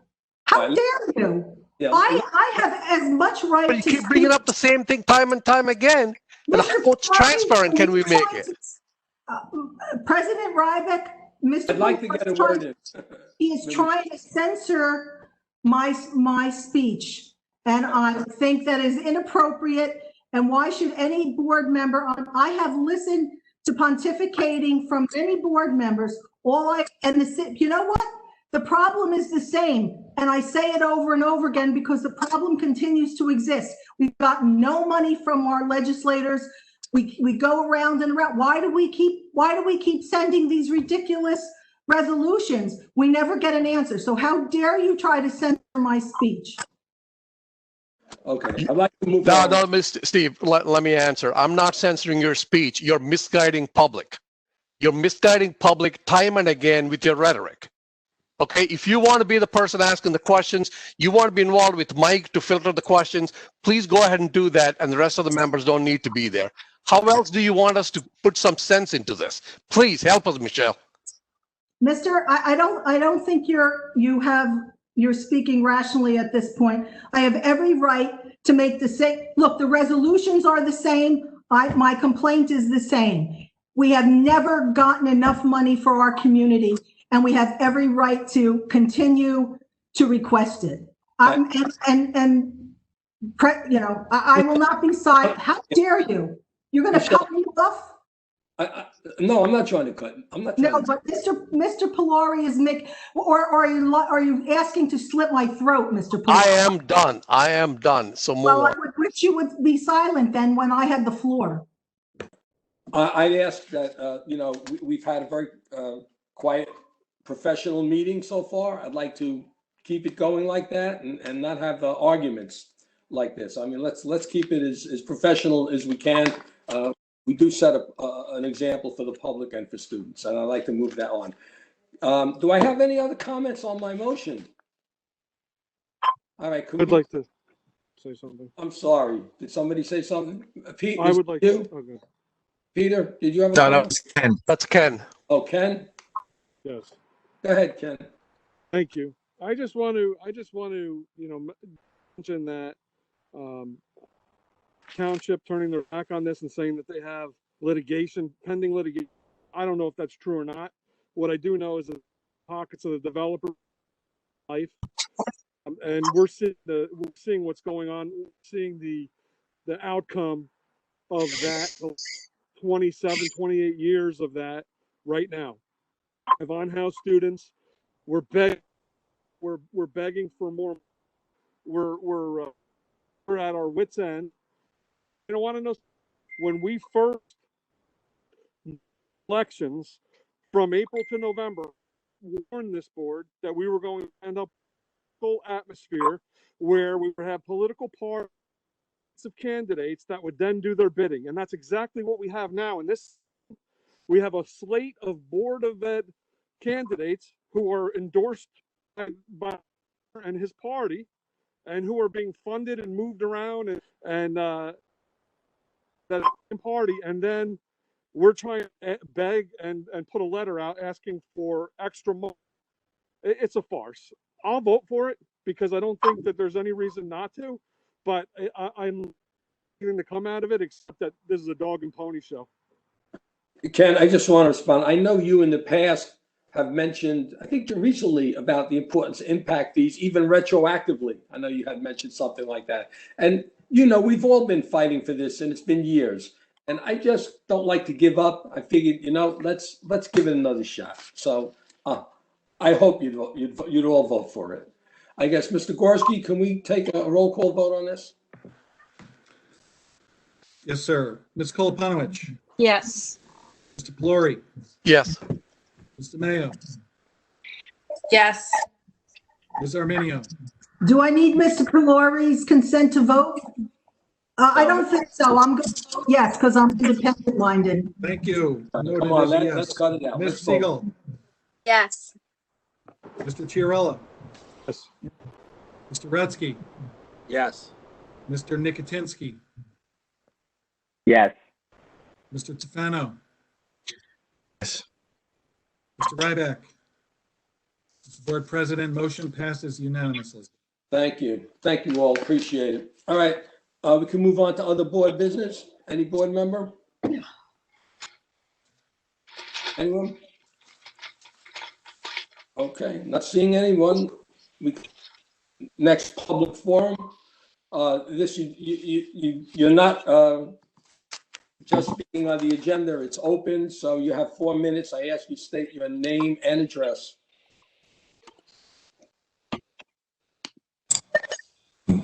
Mr. President, we have Pradeep Milan.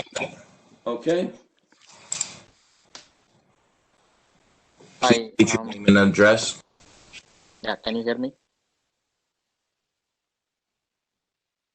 Yes, we can hear you. Thank you. Oh. This is Pradeep Milan, 4 Jake Place. I have a question about PSAT. While most of the neighboring schools and neighboring school districts are administering a PSAT today, why didn't we administer it today? And this is a minus point or a negatively impact the juniors especially, because sophomores doesn't have much, but juniors delaying it to January will impact their SAT preparation and their schedules for SAT preparation. I'm sorry, I couldn't understand what he said. Dr. Alvick, did you get that? Yeah, he was talking about the PSATs. We did not do the PSATs because we are not in school yet, and we did not feel that it was safe to bring the students back in. So we are going to be doing it for our students in January. But it is going to impact because they are missing the fall session of the PSAT. It's not going to affect their SATs. This is just the PSATs. Yeah. Mm-hmm. Yeah, we'll offer it in January. Okay. Okay. Mr. Mellon, are you finished? Yes. Okay. Thank you. Next person, please. We have Laura Goetz. Please state your name and address for the record. Hi, it's Lara Getz, 5 Scott Drive. Hi, Lara. Welcome. Hi, thank you. I have a couple of questions. So there was one, I'm not sure who said it, but maybe it was Dr. Alvich who said, is there a possibility that class placements are going to be changing based on the survey that you took out? That's question one. So I think everybody out there is probably wanting to get some clarification if there's a chance our kids' classes that they've been in since the beginning of school may change based on what parents vote.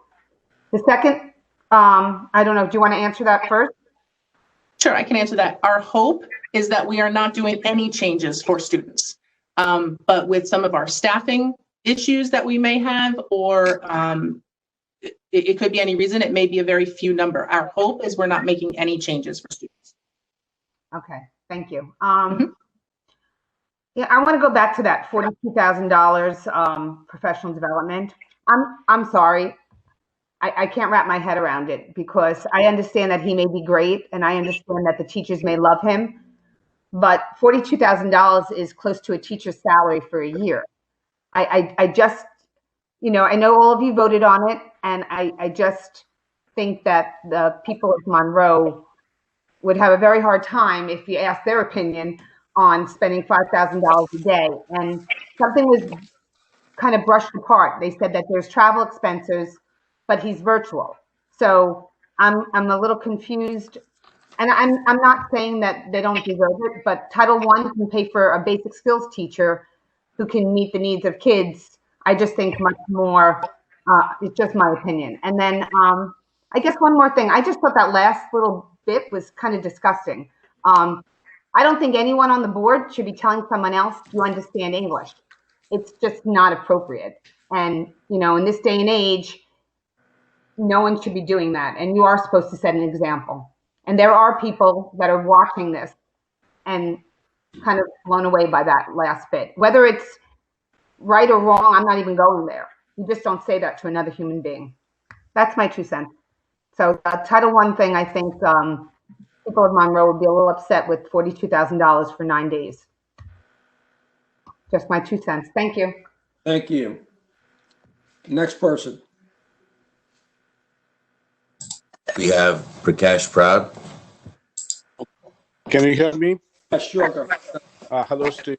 Prakash Parab, 33 Dana Drive. First of all, impact fees discussions come. Steve, I agree with the resolution, but impact fee discussion come just before BOE people, BOE election. And now in the election, I signed the resolution. When I spoke, every time they said impact fee is illegal. So today's resolution is good, but it is for the election. With your good heart, really fight for the resolution. Another one thing I propose is ask the mayor that let us put a tax on the newcomers, new developments, new people are coming, new families are coming. Let them contribute to the community. Increase the tax on them as they are coming. That is my second thing. Anyway, impact fees. I asked Senator Greenstein last year in May. She said she will write there is already a bill working for last 5 years. She says she will rewrite it, but it has not been done. I'll call her and ask her, please do it. Anyway, I have good relation with Senator Greenstein, but when I speak out, when I get angry, I speak out. Second thing is, Dr. Alvich, I want you to also talk about positivity. How many of our students are getting accepted into colleges in New Jersey and across? Okay, how many of them are getting into special programs like 8-year medical school? Let us build a positivity there also. Okay, how many of our students are going in Army, Navy, and so forth? How many of our students are starting their own businesses? So I want also your report next time. Don't worry about what the NJ Education Board tells you to speak. Apart from that, I expect President of the BOE should speak out what is getting good in our schools. Okay, that is my humble request. Our schools are doing, many of our children are going into good schools. Let us build a positivity on that. They are the sports athletes, they are getting good schools. Let us build positivity on that. And another one thing is, COVID is expanding. Today we had 937 positivities. The numbers are expanding. The on-spot positivity was in the range of 1.3. Now it is 3% and 4% across New Jersey. I support the business. I support everything to start, but the message coming from Washington is not helping us. Even our township, we are divided. Who want to wear masks? Our Washington, our beloved President Trump doesn't believe. He still says COVID is hoax. And don't wear masks, don't do this. This is not good. Let us be united. COVID is our enemy. It is non-political. I want your decision. I respect BOE members. Before we reopen the school, look at the numbers. Dr. Alvish, look at the numbers. Don't rely on what governor says and what NJ director says. Think of Monroe Township. Okay? Thank you very much. Okay. Anyone else? Mr. Brian Fabiano, please state your name and your address, and also lower your hand when you're done speaking. Brian Fabiano, 19 Patricia Place.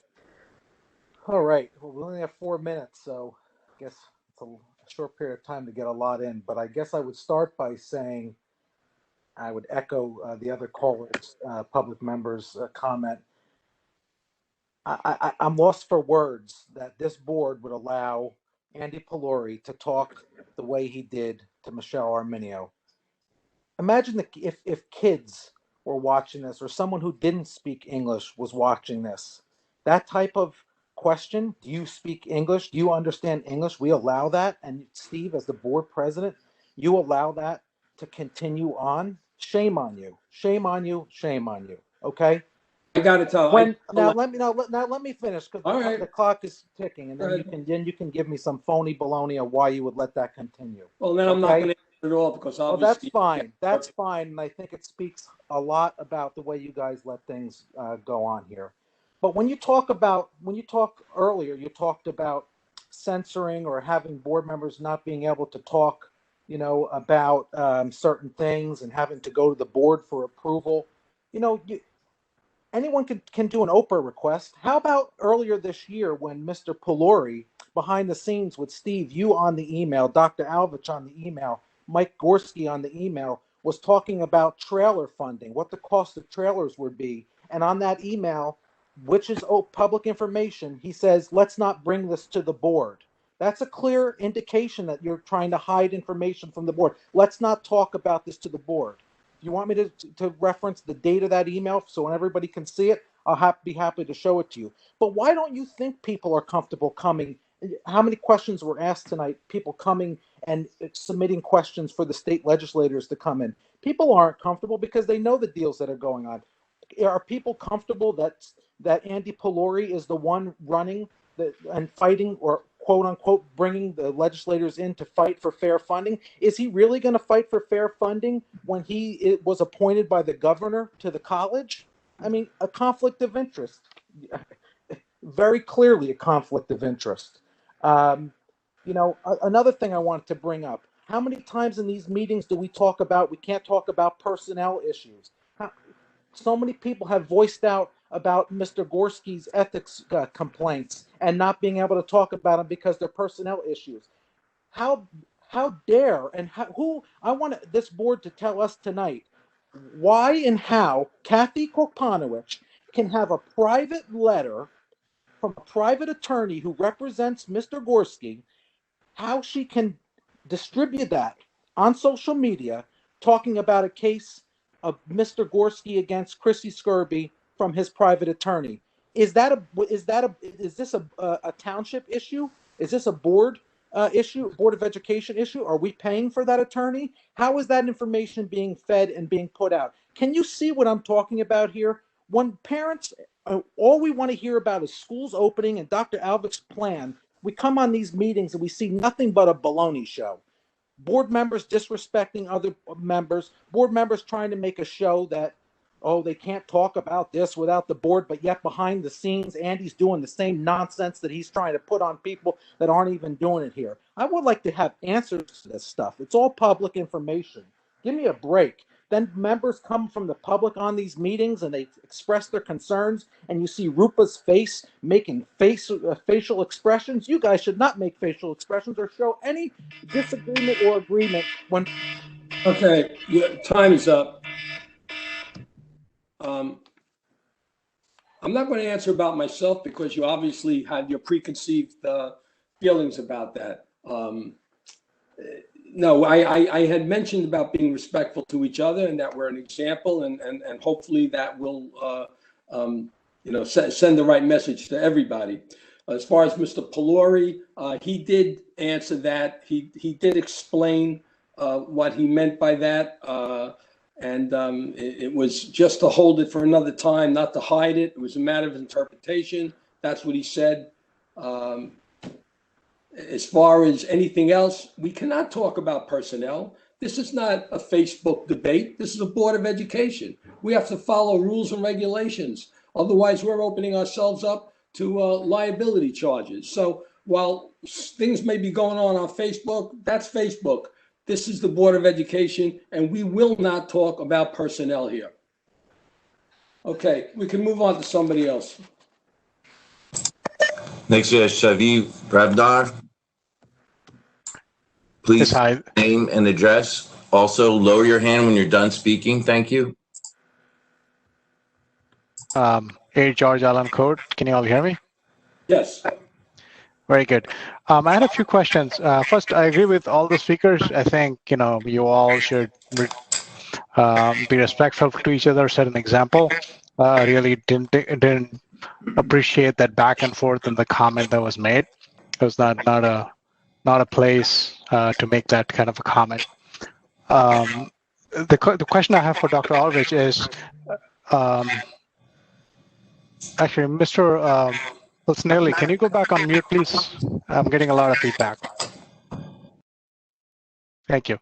The survey that you had sent out, have you had any responses? Do you have any indications in terms of how many students are in person, how many are in remote? So that's question number one. The second is, do we have any direction in terms of if it's going to be all remote, if it's going to be a hybrid model, or when do you think you'll have a decision on that? The third question I have is, you mentioned, and I kind of missed this, that there was a positive case. I was wondering if it is a middle school, high school, and if there's any impact to any of the programs. I think you mentioned it is an athletic class, so just wanted some more information on that. And the fourth comment that I'll make is, we've been talking about impact fees for a very, very, very long time. And I know the last year, we had also petitioned the board to sue the state, right? So why haven't we moved, and why are we moving? I mean, I'm glad we're moving, but why is all these movements happening at election time? And why don't we, you know, there's been, for many years, we've been speaking about this. Why haven't we taken this seriously? Let me answer your question about suing the state. I think we did this about a year ago. We looked into suing the state. We hired quite a large firm, and their recommendation was not to sue the state. As far as I know, any district that has sued the state has lost, and it would have cost hundreds of thousands of dollars for us to sue the state.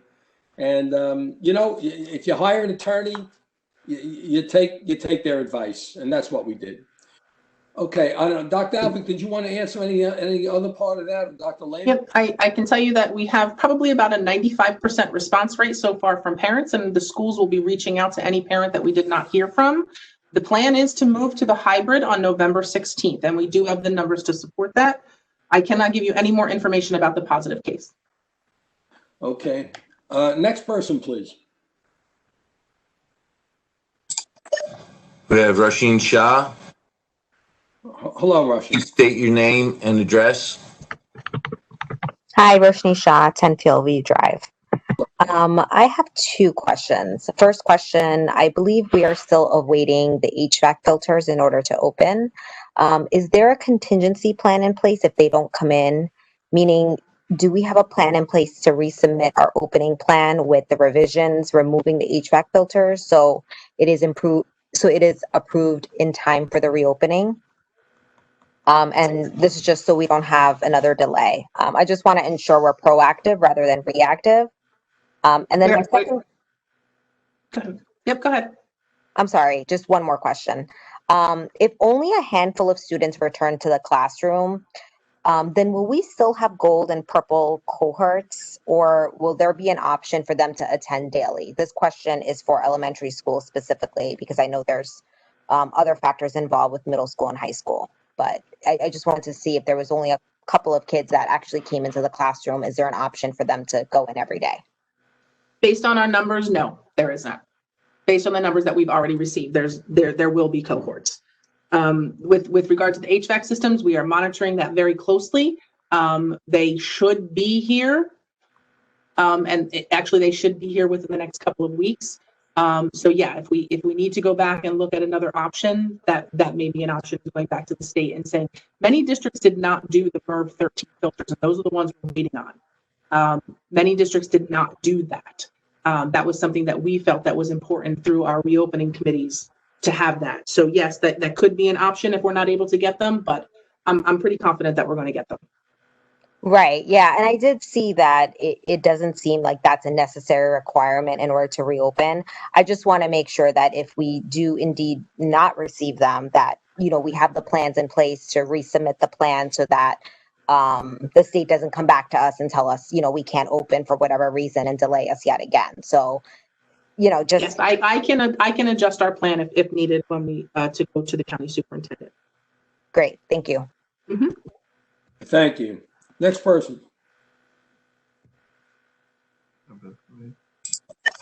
We have Katie Belko. Please state your name and your address.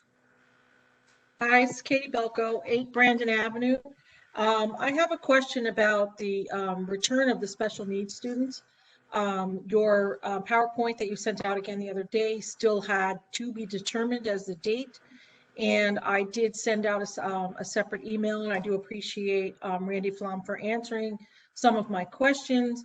I'm still wondering what is the anticipated date, because as you know, not just with all students, but with special ed students, transitions are hard, and making those transitions are something that I need to prepare my child for in order to come back to the school. I also need to know, are we coming back on a 5-day schedule? Are we coming back for special needs students on a cohort type of schedule, which was just talked about previously?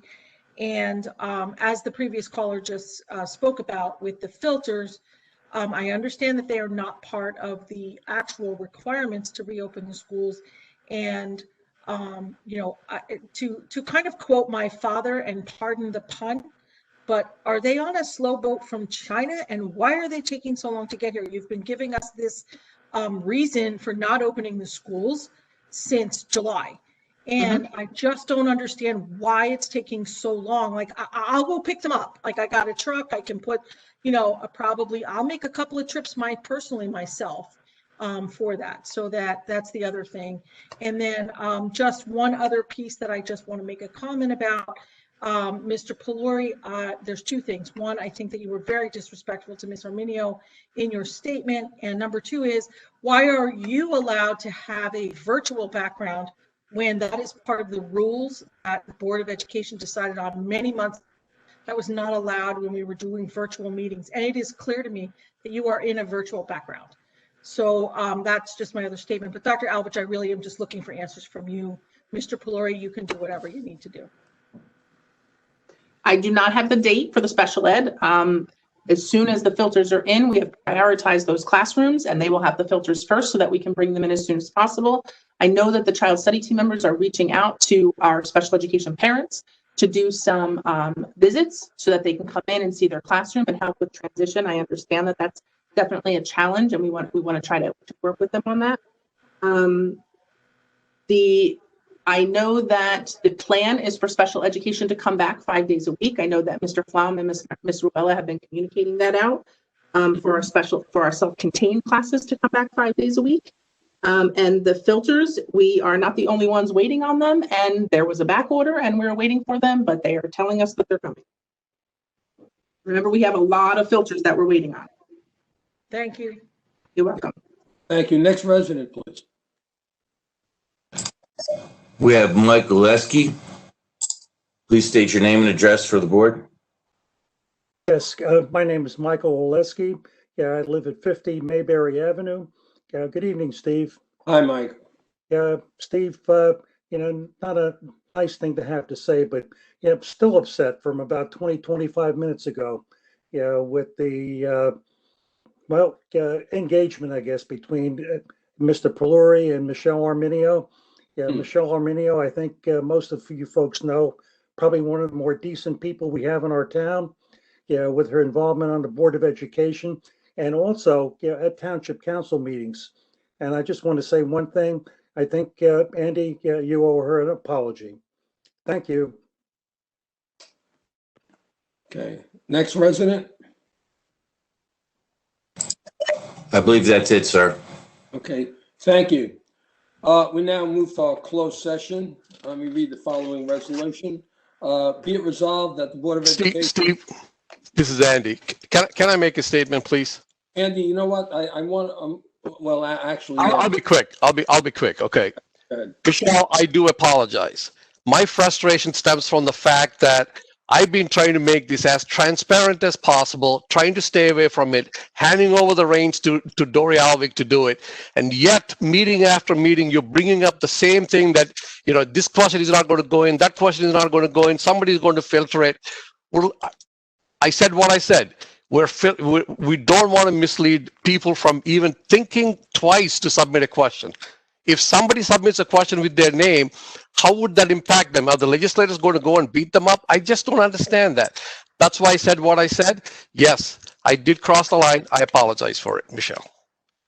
Thank you for that. Mr. Rybeck, I'd like to respond. I graciously accept your apology. However, that was not the substance of the discussion.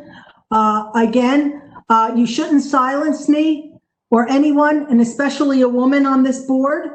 And I also think that the gesture you made was a little bit out of line as well.